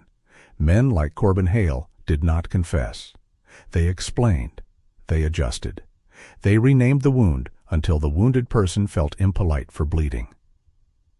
Theo drove to the center alone. This time the building looked less holy from the hill. The light pouring from the windows seemed harsher, as if the place had not grown brighter, but thinner. Inside, the lobby smelled of floor polish and hot coffee. The same photographs smiled from the walls. Corbin received him in the same office, at the same desk, with the same silver pen placed perfectly beside his folder. "Mr. Langford," he said, "twice in 1 week. Should I be flattered or concerned?" "Depends on how honest you're planning to be." Corbin's smile did not disappear. It only became smaller. "Please sit." Theo sat this time. The choice surprised Corbin. Good. Theo rested both hands on his knees, visible and still. He had learned in rooms much harsher than this one that the man who needed to display anger had already given away part of his ground. "I've seen discrepancies in recorded therapy hours," Theo said. Corbin folded his hands. "That is a serious statement." "It's a serious thing." "It is also a complex one. Billing systems, care coordination, indirect services, group structures, these can be difficult for outsiders to interpret. Desmond Voss was recorded for services he says he did not receive. As I told you before, I cannot discuss any client." "Convenient?" "Ethical," Corbin corrected. Theo looked at the framed certificate behind him. "Ethics look better on walls than in practice, I've noticed." For the first time, something like irritation crossed Corbin's face. Not much. A hairline crack in lake ice. "We serve people who would otherwise receive no care at all," Corbin said. "Do you understand that? This region was neglected long before we arrived. Men and women were driving half a day for appointments, if they went. Families were breaking under silence. We built something where there was nothing. And then counted what wasn't there." Corbin leaned forward, voice still soft. "You spent enough time in systems to know perfection is a luxury. Documentation trails reality imperfectly. Staff shortages create gaps. Rural medicine requires adaptation." Theo heard the old language again, not the same words, but the same altar. Mission readiness, operational demand, fit for duty, acceptable variance, administrative necessity, names changed. The sacrifice remained familiar. "Marcus Reeve was an adaptation too?" Theo asked. Corbin went still. The office seemed to dim around that name. Marcus was a tragic case, Corbin said carefully. He was a man. Yes? You signed him stable? I signed what the evaluation supported at the time. He forgot cleaning his weapon 5 minutes after doing it. Corbin's jaw tightened. And did he tell me that? Did you? Did the command structure? Did anyone put that in a formal statement, or did everyone do what they always do and expect one signature to carry an entire culture of silence? The words struck harder because they were not entirely false. Theo hated him for that, not for lying, for choosing a truth small enough to hide behind. Corbin's voice softened again. You want one man to blame because blame is simpler than grief. Theo's hands curled once, then opened. He thought of Onyx flinching from metal keys. He thought of Desmond asking if he was remembering wrong. He thought of Lenora's blue bowl, finally holding food for a creature who did not yet trust tomorrow. No, Theo said, I want men like you to stop calling harm complicated when accountability would inconvenience you. Corbin watched him for a long moment. Then he said, almost gently, Mr. Langford, unstable people often misunderstand what they see. They connect unrelated details. They build patterns from pain. If Desmond is struggling, the answer is more structured care, not accusations encouraged by someone with unresolved history. There it was. No threat, no raised voice, just a needle slid cleanly between ribs. Theo stood. You should write that down, he said. It sounds like something that will read badly later. Corbin's eyes hardened. Theo left before anger could make him foolish. He did not go straight home. At the small office of the Frostwood Ledger, Nadia Klein kept a desk near a window that looked down on Main Street. She was 41, sharp-eyed, with black hair cut just below her jaw and a red brick scarf looped around her neck even indoors. Her office was crowded with notebooks, a camera bag, 2 dead plants, and a bulletin board so full of pinned clippings it looked like a weather map for human trouble. I don't publish suspicion, she said after Theo explained. I'm not asking you to. Good. Suspicion is cheap. Evidence is expensive. I have some. Some is not enough. I know. That made her look at him more carefully. Nadia had written before about veterans driving hours through winter for basic care, about families filling gaps institutions left open, about the strange loneliness of rural service after the uniform came off. She was not cynical. Cynicism was lazy. She was cautious because she understood that bad reporting could burn the wrong house down. Theo gave her copies, not originals. Desmond's records, Marlene's logs, a timeline, names withheld until consent could be given. Nadia took notes, asking short, precise questions. Then she turned her monitor toward him. I found something odd in the paper's archived media folder, she said. Open house coverage from last fall. Some images were pulled before publication, probably duplicates or poor quality. She clicked. Photos appeared, donors, folding chairs, a ribbon, coffee urns, a staff member laughing too widely. Then one image stopped Theo's breath. It was slightly blurred, taken from the edge of a room. In the center, a man in a sport coat spoke to 2 visitors. Near the back wall, half in shadow, stood a German shepherd. Thin, young, black and tan. A temporary lead looped near its neck. Its head was turned away from the camera, eyes angled toward a door not visible in the frame. No proof. Not enough for a claim. Not enough for print. But enough for Theo. He knew those eyes, not because of color, not because of markings, because some creatures did not look at the world. They looked for exits from it. Nadia watched his face. Is that your dog? Theo took a long breath. I don't know. That's the right answer.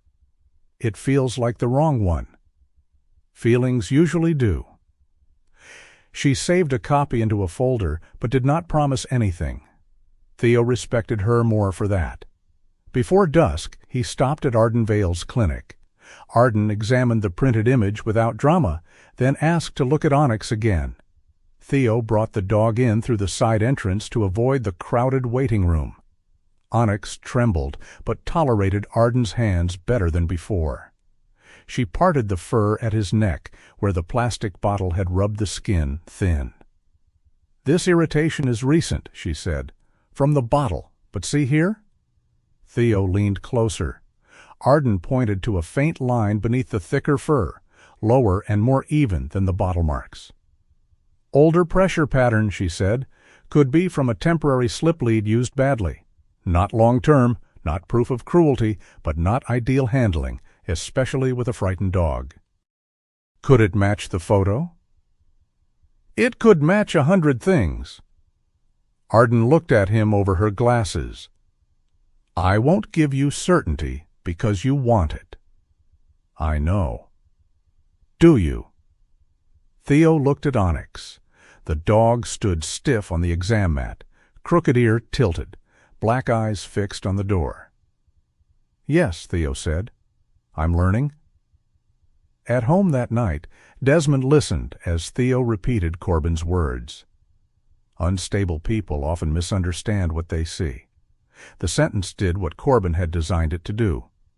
Desmond went quiet, then smaller. His shoulders drew inward. His gaze dropped to the table, where the folders lay stacked beside the blue bowl Onyx had nosed across the kitchen earlier. "What if he's right?" Desmond asked. Theo did not answer fast enough. Desmond gave a brittle laugh. "That's the worst part. I can't even trust the part of me that says not to trust him." Onyx rose from the rug and came to him, but Desmond gently pushed back his chair. "I need air," he said. "It's 12 degrees." "I know." Theo wanted to stop him. Instead, he stood and took Lenora's old charcoal scarf from the hook by the door. He held it out. Desmond stared at it. Theo did not explain whose it was. Some things became heavier when named. Desmond took the scarf and wrapped it around his neck. 10 minutes, Theo said. Desmond nodded and stepped onto the porch. Through the window, Theo watched him stand under the porch light, breath turning white, hands gripping the railing. Onyx stood beside Theo, one ear lifted, body tense with concern. Theo felt the old urge to carry everything himself rise like a storm under his ribs. March to the center. Confront Corbin. Demand answers. Make the world simple by forcing it to break. But the table behind him held patient documents. Nadia needed clean evidence. Arden had offered careful uncertainty. Marlene had risked what courage she had. Desmond needed not a commander, but a witness who would not turn his pain into a weapon. Lenora's recipe notebook lay on the counter, still open to a soup she used to make when someone in town was sick. Her handwriting curved across the page with ordinary grace. Add salt slowly. You can always add more. You cannot take it back. Theo read the line twice. Anger, he thought, worked the same way. He sat down and began organizing the packet again, not because he was calm, because he was not. By the time Desmond came back inside, the first copies were ready. One for Nadia, one for the State Oversight Office, one for the Federal Veteran Services Complaint Line. Theo had written a simple cover summary stripped of accusation, adjectives, and ghosts, dates, names, records, questions. Desmond looked at the stacks. You did all that while I was outside? I'm slow at feelings, fast at folders. Desmond's mouth moved, almost smiling. Then his phone rang. The sound cut through the kitchen with ordinary cruelty. Desmond looked at the screen. His face changed. Theo knew before he asked. Center? Desmond nodded. The phone kept ringing. Onyx stepped closer to Desmond's leg, nose lifted, sensing the shift before any human word confirmed it. Desmond answered on speaker with a shaking thumb. A woman's voice came through, polite and smooth. She said there had been an issue with his care documentation. She said the center needed him to come in and sign an adjustment form. She said if he did not cooperate, his file might have to reflect non-compliance with recommended treatment. Non-compliance. The word entered the kitchen like a key turning in a lock. Desmond's eyes went distant. Theo leaned forward. "Tell them you'll call back." But Desmond was staring at the table, at the evidence, at his own name printed in boxes and codes and times that did not belong to him.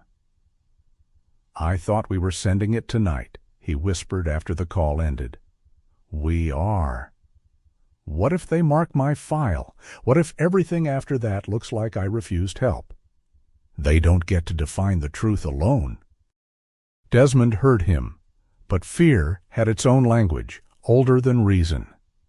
Outside, snow began again, small at first, then thicker in the porch light. The world beyond the windows softened, blurred, covered itself. Desmond stood very still. To anyone else, the phone call might have sounded like an appointment. To a man already balanced on the edge of his own doubt, it was not an invitation. It was a door opening downward. The storm reached Frostwood before midnight, though everyone in town felt it coming hours earlier. It pressed against the windows first, not with snow, but with warning. A low wind moved through the pines north of town, bending their black tops until they looked like old men bowing to something they feared. Then the sky disappeared. The fields disappeared, fences, mailboxes, driveways, tire tracks, all the small lines by which people agreed the world had shape, vanished beneath a white fury that seemed less like weather than a great beast shaking itself awake. Theo Langford stood at his kitchen window and watched the porch light turn into a pale blur.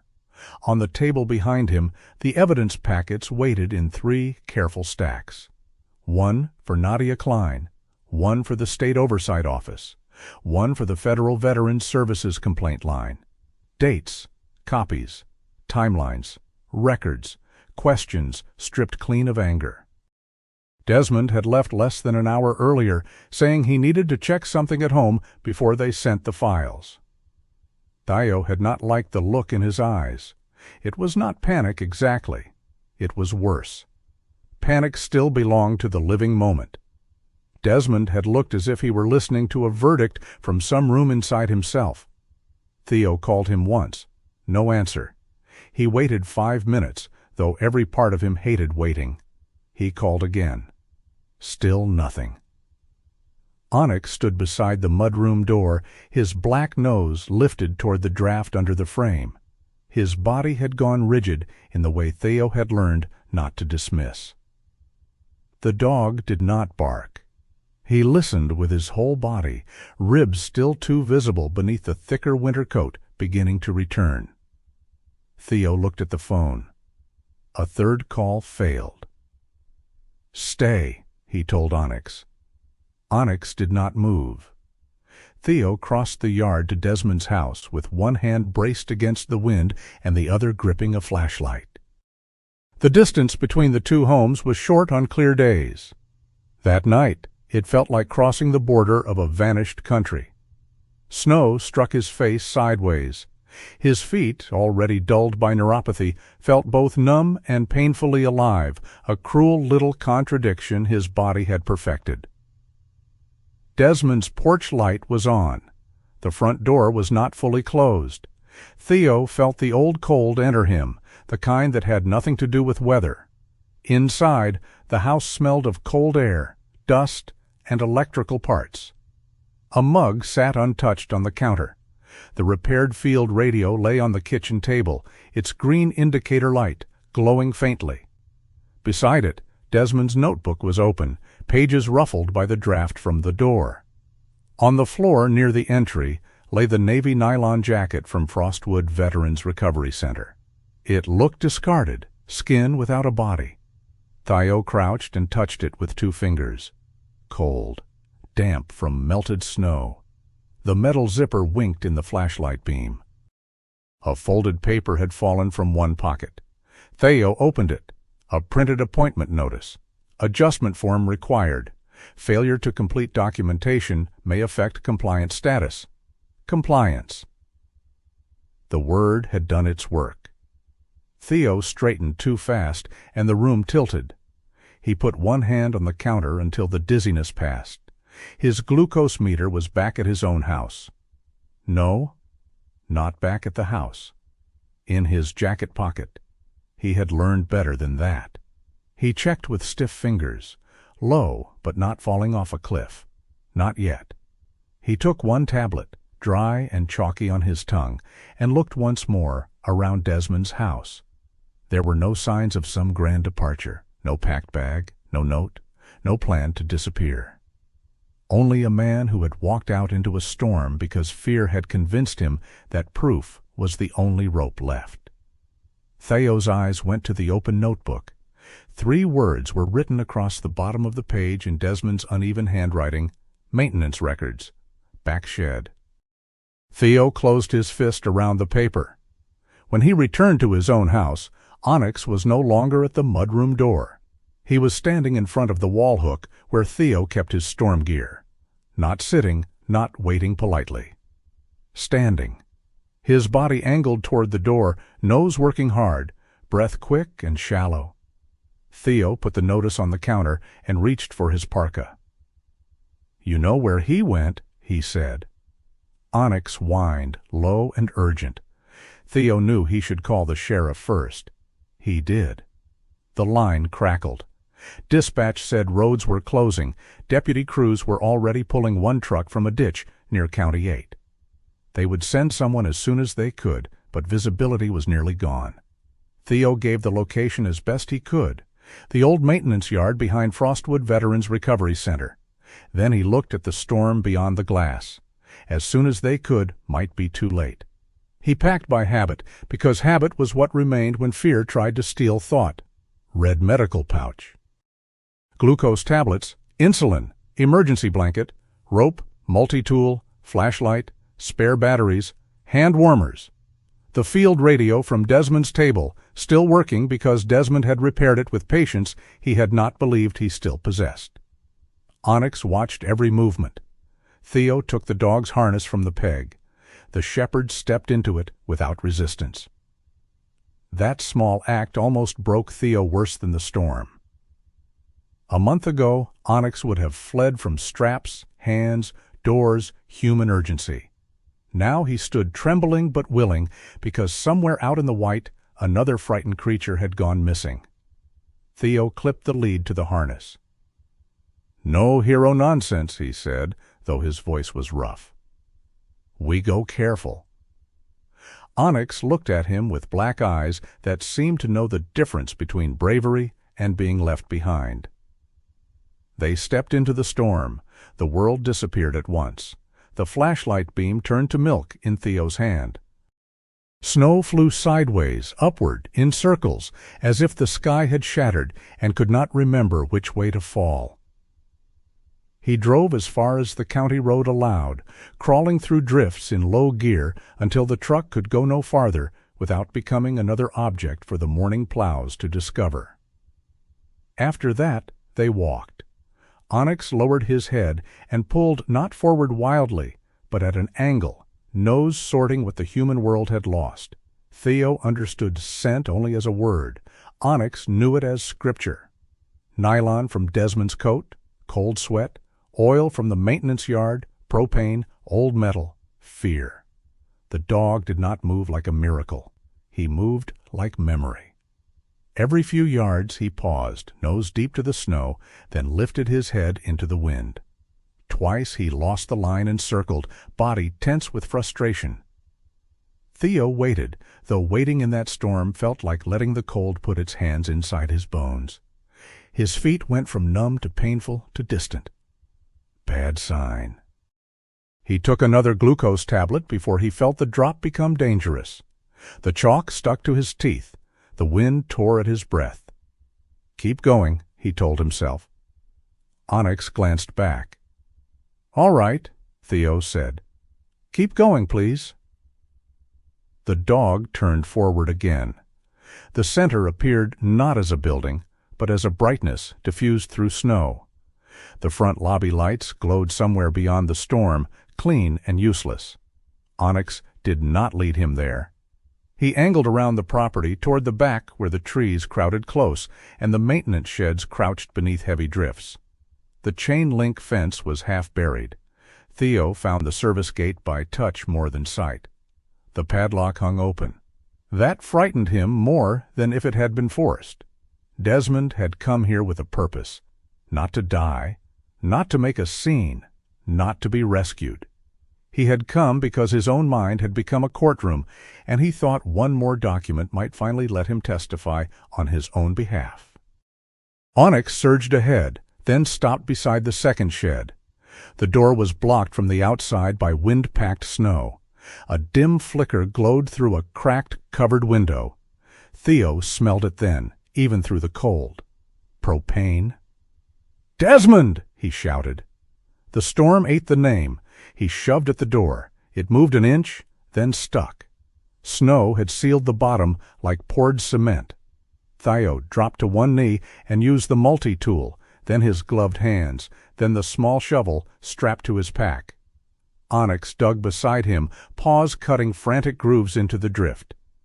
"Back!" Theo ordered when the dog's claws struck wood. Onyx backed only enough to let him work. The door finally gave with a groan. Warmth breathed out. Not healthy warmth. Thick, stale, wrong. The kind of heat that had been trapped too long with bad air. Theo pulled his scarf over his mouth and ducked inside. The shed held old maintenance equipment, stacked plastic bins, a snowblower with its cover half off, a small generator coughing in the corner, and a propane heater glowing dull orange beside a workbench. The vents near the roof were rimmed with ice and snow-packed from outside. On the floor near the bench lay Desmond. He was curled on his side, one hand still gripping a wet-edged folder, his face pale in the heater's weak light. His lips had a faint bluish cast. His breathing was shallow, too slow. Theo moved fast, but not carelessly. He kicked the heater off first, then shoved the door wider with his shoulder. Air moved, but not enough. He found the high vent and knocked the packed snow loose with the handle of the shovel. Cold wind screamed in immediately, clearing the thick heat, but turning the shed into a frozen lung. Onyx went to Desmond and pressed his nose against the man's cheek. "Desmond," Theo said, kneeling. "Come on." The younger man did not respond. Theo checked his breathing, then slid the emergency blanket from his pack and wrapped it around Desmond's shoulders. The folder in Desmond's hand would not come loose at first. Theo had to pry each finger gently, one at a time. The pages inside were damp, half-smeared maintenance logs and supply sheets. Not salvation, not the whole truth. Just more paper. Theo set them aside and got both arms under Desmond. His own body objected at once. A bolt of pain went through his feet when he planted them. His hands trembled. The edges of his vision narrowed, not from the gas now, but from his blood sugar dropping under cold and effort. "No," he muttered. The word sounded weak in the shed. Onyx turned sharply toward him. Theo tried to open the glucose packet with his gloves on. His fingers would not obey. He stripped one glove off with his teeth. The packet slipped from his hand and landed under the workbench. He cursed under his breath. Onyx darted toward it, not understanding the packet, but understanding that Theo needed what had fallen. He pawed at it, dragged it closer with his claws, then shoved his head under Theo's arm, whining with a force that felt almost like command. Sit. Theo did not want to. His body did. He dropped back against a crate, tore open the packet, and chewed. His breath came hard. The sweetness hit his mouth like powdered shame and rescue. Onyx stayed in front of him, blocking him from standing too soon. "Bossy?" Theo rasped. The dog's crooked ear twitched. Theo waited 20 seconds, maybe 30. Not enough, but all the storm would give. Then he moved again. He dragged Desmond toward the open door, away from the generator and the dead heater. Onyx stayed tight to Desmond's side, sometimes pressing his body along the man's ribs, sometimes looking back at Theo as if counting them both. Outside, the wind had erased their tracks. Theo pulled Desmond into the lee of the shed, where a small overhang kept the worst snow from their faces. He wrapped the emergency blanket tighter, then added his own outer jacket over Desmond's legs. Cold bit through Theo's combat shirt and thermal layer almost immediately. He reached for the field radio. "Frostwood dispatch, this is Theo Langford," he said, forcing steadiness into his voice. "Located Desmond Voss at Frostwood Veterans Recovery Center Maintenance Yard, second shed. Possible gas exposure, severe cold. Need medical response. Visibility poor. Gate open." Static answered. Then a broken voice. "Repeat location." Theo repeated it. The radio crackled, faded, returned. Desmond had fixed that radio on Theo's kitchen table with trembling hands and a mind full of doubt. He had complained about the solder, misplaced the battery cover, called the antenna a dramatic little twig. And now the signal, imperfect but alive, crossed the storm because of him. Theo looked at the unconscious man beneath the silver blanket. "You built the rope," he said quietly. "You just didn't know you'd need it." Onyx lay down against Desmond then. The dog's body was still too thin, still not fully recovered, but he curled along Desmond's side with stubborn purpose. His black and gold coat shivered in waves. He placed his chin across Desmond's forearm, not a trained medical task, not a trick, not a miracle for an audience, just warmth, just refusal. Theo stayed kneeling beside them, one hand on the blanket to keep it from whipping loose. Snow gathered in his hair, in the silver at his temples, along his shoulders. His teeth wanted to chatter, but he clenched them still. In the distance, very faintly, a siren rose and vanished, then rose again. Desmond stirred before the rescuers reached them. His eyelids fluttered. His gaze moved without landing, confused by the dark, the snow, the dog against him, Theo's face above him. "I found," he whispered. "Don't talk." "Records. We have enough for now." Desmond's eyes filled with panic, weak but immediate. "No, I had to know. I had to know I wasn't making it up." Theo leaned closer so Desmond could hear him over the wind. "You weren't?" Desmond's breath hitched. "I don't know if I can trust me," he whispered. Theo felt the sentence enter him like a blade made of ice. For years he had believed comfort required eloquence, some golden sentence Lenora would have known how to offer. He had believed his own hands were useful, his silence safer than the wrong words. He had fixed porches because he could not fix grief, fixed locks because he could not open himself, fixed everything outside the wound and called it love. But Desmond did not need poetry. He needed a voice on the right side of the dark. Theo placed one hand on Desmond's shoulder. Not too hard, not like command, like anchoring. "I understand what you're going through," he said. The words came out rough, imperfect, late, but true. Desmond stared at him as if the sentence had reached someplace argument could not. His face tightened, then eased. A tear escaped from the corner of one eye and disappeared into the cold. Onyx lifted his head and looked at Theo. For a heartbeat the storm seemed to step back from the three of them. Not gone, never gone, but held at the edge of that small circle. A man who had finally spoken, a man who had almost vanished trying to prove his pain was real, and a dog who had once been left behind a locked door and now refused to leave anyone there. Headlights broke through the white. Voices followed. Boots, a stretcher, Deputy Harlan Pike, Marlene's cousin, shouting directions with the exhausted authority of a man who had been awake too long. Paramedics moved in, careful and quick. Theo answered questions. Gas exposure, cold, time unknown, heater off, vent opened, glucose taken, dog present, not aggressive. Onyx did not want to move when they lifted Desmond. Theo clipped the lead and crouched beside him. "Let them work," he said. The shepherd looked at Desmond on the stretcher, then back at Theo. Theo put his bare, freezing hand against the dog's shoulder. "We found him," he said. "We're not leaving him." Only then did Onyx step back. As the rescuers carried Desmond toward the lights, the wet folder slid from beneath the emergency blanket and landed in the snow. Theo picked it up. The pages were damaged, some words blurred, some numbers gone. Maybe useful, maybe not. He tucked it inside his shirt to keep it from freezing further. Not because it was the most important thing they had found. It wasn't. The important thing was breathing beneath a silver blanket. The important thing was Onyx still standing.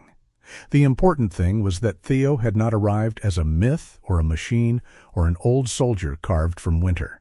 He had arrived shaking, half numb, low on sugar, afraid, and late enough to know what late could cost. But not too late. As the ambulance lights pulsed red against the snow, Theo looked toward the main building of Frostwood Veterans Recovery Center. Its front windows still glowed with clean, empty brightness through the storm. Behind it, the maintenance shed stood open, breathing out the last of its poisoned warmth into the freezing night. Theo held Onyx's lead. The dog leaned against his leg, trembling. Together, they watched the white wind cover the tracks again. This time, Theo knew exactly where they had been. After the storm, Frostwood looked like a town pulled from a bad dream and set carefully beneath a white glass sky. The wind had stopped before dawn. In its place came a silence so complete that every sound seemed borrowed. The scrape of a shovel against a porch step, the distant growl of a plow, the caw of a crow from the cemetery pines. Snow lay over roofs, fences, broken branches, parked trucks, and the old maintenance sheds behind Frostwood Veterans Recovery Center, smoothing the night's violence into something almost beautiful. Theo Langford did not trust beautiful surfaces anymore. He stood at his kitchen sink with both hands wrapped around a mug of coffee he had forgotten to drink. His body felt used up. His feet burned and tingled from the night before. His shoulders ached from dragging Desmond through snow and bad air. A strip of gauze covered a scrape across one knuckle. His glucose meter sat on the counter beside Lenora's recipe notebook, both objects somehow accusing him in different languages. Onyx lay near the stove, asleep at last. Not deeply.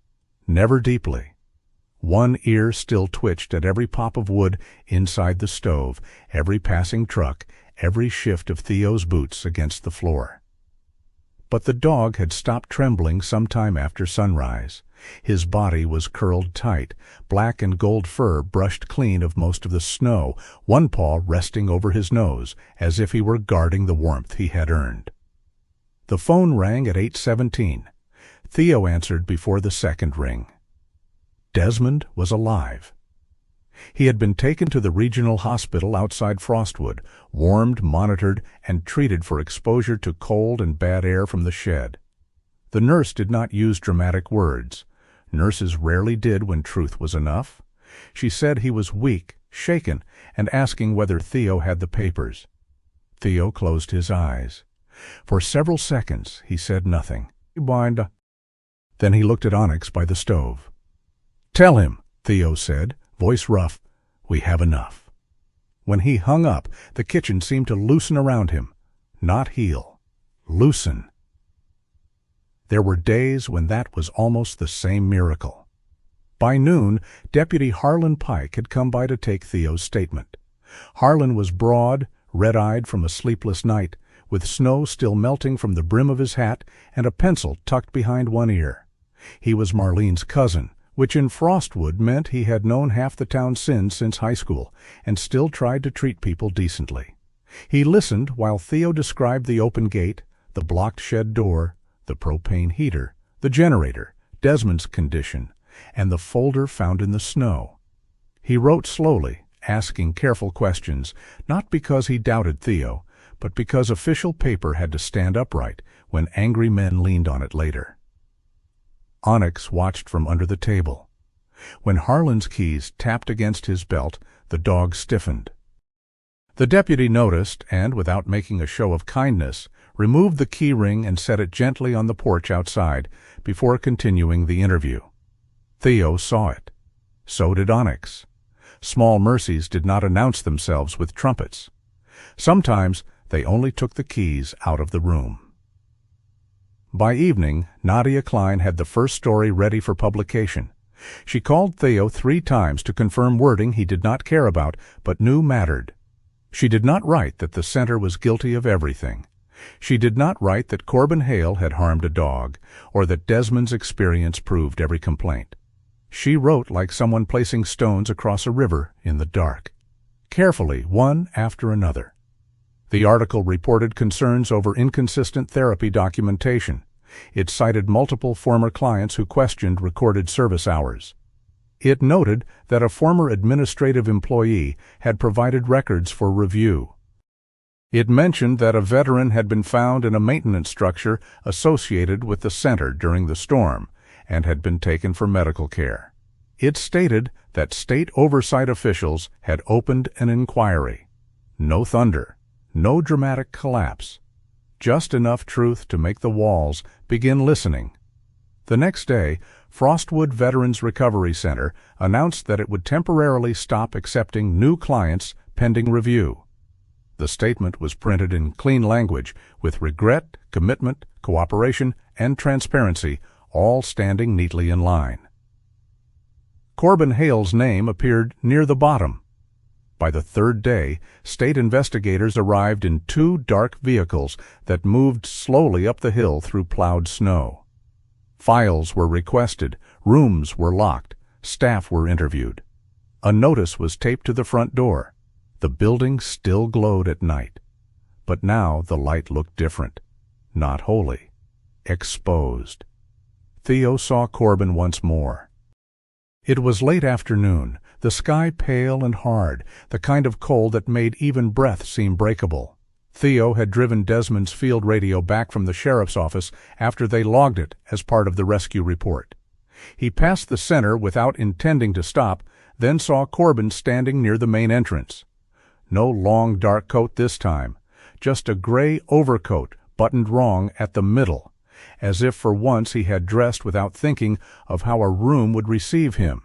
His silver hair, always so orderly, had been disturbed by the wind.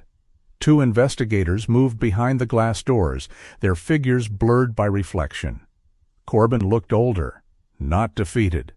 Men like him rarely gave the world that satisfaction, but diminished, as if the beautiful language he had lived inside had finally failed to keep out the weather.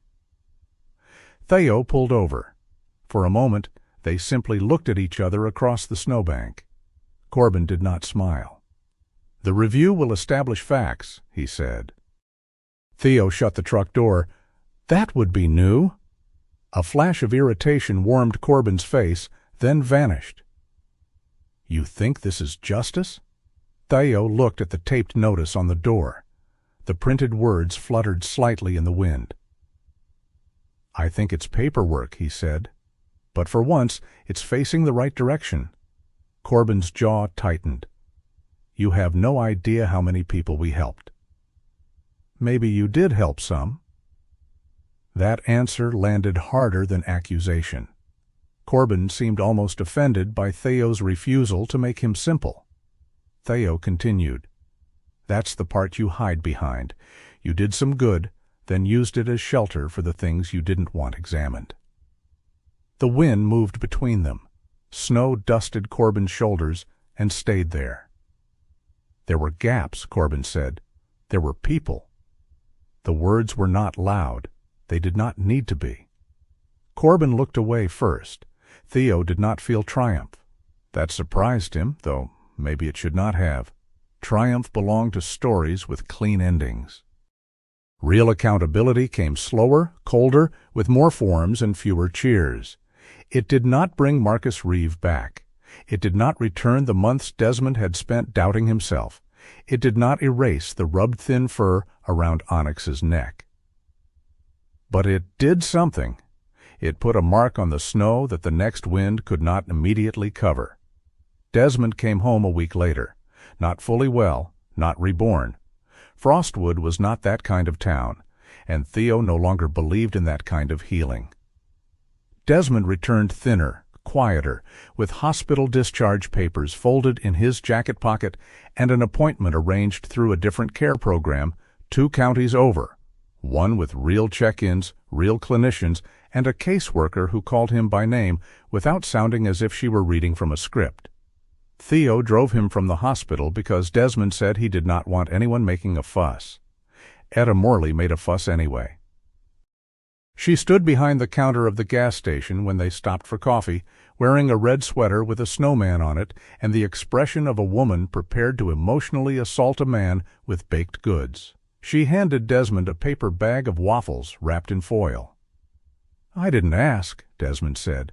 "I didn't offer. I assigned." Theo took a coffee. "Best not to argue." "I'm learning that," Desmond said. Etta pointed at him. "Learn faster. You look like a broom someone apologized to." Desmond blinked. Then he laughed. A small laugh, rusted at the edges, but real. At Theo's house, Onyx met him in the mudroom. The dog approached slowly, nose low, tail still, crooked ear tilted. Desmond lowered himself onto the bench and held out one hand, palm down. He did not reach. He had learned.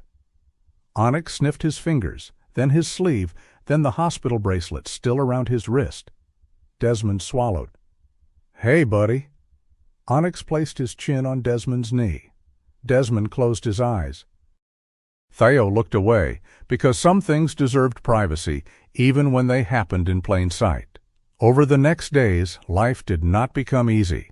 It became possible. That was different and better.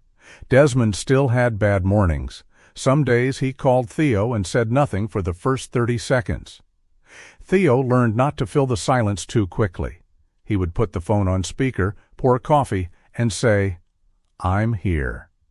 Then he would let the words do their awkward work. Onyx still startled at metal sounds. When Harlan Pike came by again, he left his keys outside without being asked. When Nadia visited to confirm a detail for her follow-up story, she clicked her pen twice before each serious question until Onyx gave her such a disapproving stare that she put the pen away. Dr. Arden Vale came for a house visit 2 weeks after the storm, though she claimed she was in the area, which fooled no one because Theo's house was on the edge of nowhere and Arden hated unnecessary driving. She knelt by Onyx near the stove, parted the fur at his neck, checked his ribs, and ran one hand along his side. "Well," she said, trying to sound clinical. "He's gaining." Theo leaned against the counter. "That your medical opinion?" "My medical opinion is that this dog has been stealing warmth from your stove and dignity from your household." Onyx licked her wrist. Arden looked offended for approximately 1 second before her face softened. "Don't start," she told him. Theo almost smiled. Nadia's first article became 2, then 3. Other veterans came forward quietly, not in a flood, but in cautious drops. A man who had received confirmations for sessions he did not remember attending. A woman whose group meeting had been recorded as a longer individual visit. A spouse who had saved messages because something felt wrong and she had not known who to tell. Marlene Pike gave a formal statement. She cried afterward in Theo's kitchen, furious with herself for crying, while Etta patted her shoulder with one hand and rearranged Theo's cabinets with the other, because grief, in Etta's opinion, went better with properly stacked mugs. The investigation widened. Corbin remained on administrative leave. Records were sealed. Clients were contacted for reassessment. No one announced victory from a podium. No villain was dragged through the streets. Instead, phones rang. Doors opened. Questions were asked in rooms where questions had been unwelcome for too long. Theo learned to respect that. Slow truth was still truth. One morning in late winter, after the sun had risen pale over the fields, Theo walked into the kitchen and stopped. The blue ceramic bowl sat near the table. Empty. Completely empty.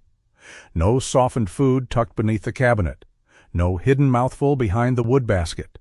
No little reserve buried in the toe of a winter boot for the end of the world. Theo checked because he had become a man who respected evidence. Nothing. Onyx sat beside the stove, warmer now, fuller in the chest, his coat clean and thickening. He still had the uneven fur around his neck. His right ear still leaned when he was uncertain. His eyes were still old in a way no 3-year-old dog's eyes should have been. But that morning they were quiet. Theo looked at the bowl, then at Onyx. "You ate all of it." Onyx blinked. Theo crouched and touched the rim of the bowl. The little painted moon caught the morning light, blue against blue, Lenora's old promise finally being used for a living hunger. For a long time, Theo said nothing. He did not need to. The dog had not forgotten fear. He had not become the cheerful creature people like to imagine at the end of a sad story. He would probably always watch hands too closely. He would probably always prefer corners with exits. Trust, once broken, did not return wearing parade clothes. But today, he believed breakfast did not have to be buried. Today, he believed tomorrow might arrive with more. Theo sat back on his heels and felt something inside him give way, not breaking, but opening. That afternoon, he unlocked Lenora's old room. It had been the warmest room in the house, with 2 windows facing the fields and a narrow shelf where she used to keep seed packets, letters, and books about things she wanted to learn. For 18 months Theo had dusted it, but not changed it. Preservation had felt like loyalty. Touching anything had felt like theft. Now he stood in the doorway with Onyx beside him and saw for the first time not a shrine. A room. A room could be used. A room could hold voices. A room could hold silence without making it lonely. So Theo began to fix it, not to hide from grief this time, to make grief useful. Desmond helped with the wiring, replacing an old outlet and arguing with Theo about whether the lamp placement made sense. Etta brought waffles, then a coffee urn, then a handwritten sign saying, "People who refuse food will be mocked." Arden donated a dog bed she claimed had been taking up space at the clinic. Nadia brought a stack of old chairs from the ledger office and stayed to sand one with surprising aggression. The first evening they gathered there, no one called it a support group. That would have scared half the town away. They called it coffee. 2 veterans came, then 3. One sat for an hour and said nothing except thanks when he left. Another asked if Theo could look at a broken hinge on his truck cap. Desmond fixed a loose wire in the lamp and spilled coffee on his own boot. Onyx moved between them slowly, accepting a touch from no one at first, then resting beneath the table where he could see every door. On the wall, Theo hung a wooden board he had carved and sanded himself. The letters were not perfect. One leaned slightly. Another had been corrected with a darker stain. "No one heals alone." When Desmond read it, he said, "That sounds dangerously close to feelings." Theo nodded. "I had supervision." "Lenora?" Theo looked toward the blue bowl by the kitchen door, then at Onyx, then at the room full of imperfect, breathing people. "Among others," he said. Desmond smiled, not healed, not fixed, present. Spring would come late to Frostwood. It always did. Snow would linger in the ditches long after calendars insisted winter was over. Mud would swallow the road edges. The pines would drip meltwater like the last notes of an old song. The investigation would take time. Some answers would disappoint. Some would matter. Corbin Hale would face consequences measured not by Theo's anger, but by records, testimony, and the slow machinery of oversight.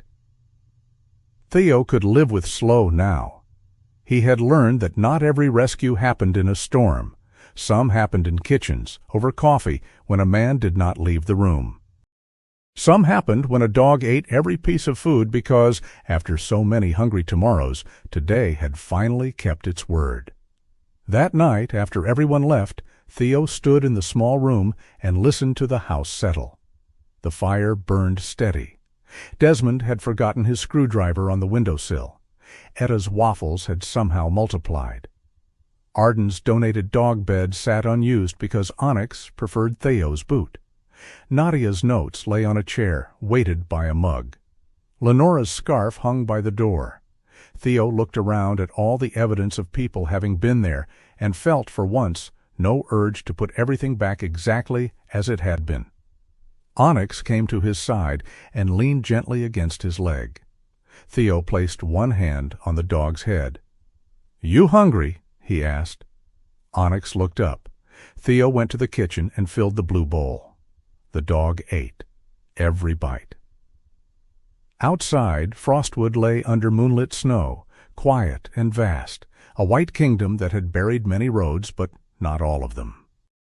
Inside, a former seal, a once starving shepherd, and the memory of a woman who had believed in unused bowls kept a small fire against the dark. Theo was still not a man of beautiful speeches. He still showed love by fixing hinges, filling coffee, checking locks, and keeping the stove alive through long nights. But now, when Desmond stepped through the door, when Onyx set his chin on his knee, when someone sat in Lenora's old room and did not know how to begin, Theo could offer a few true words, not perfect, not polished, but enough. And in Frostwood, where snow could cover the way home until even brave men lost the road, enough could shine like fire. Sometimes healing does not arrive like thunder. Sometimes it comes quietly, in a full bowl that is no longer hidden, a chair pulled closer to the fire, or one honest sentence spoken at the right time. Theo, Desmond, and Onyx remind us that no one heals alone.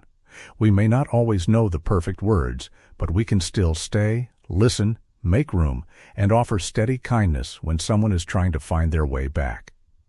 May God give you peace in the places you still carry silently, and may He send gentle reminders that tomorrow can still hold warmth. If this story touched your heart, share your thoughts in the comments. Tell us where you're watching from, and subscribe to help True Seal Dog Stories continue bringing stories of loyalty, hope, and healing.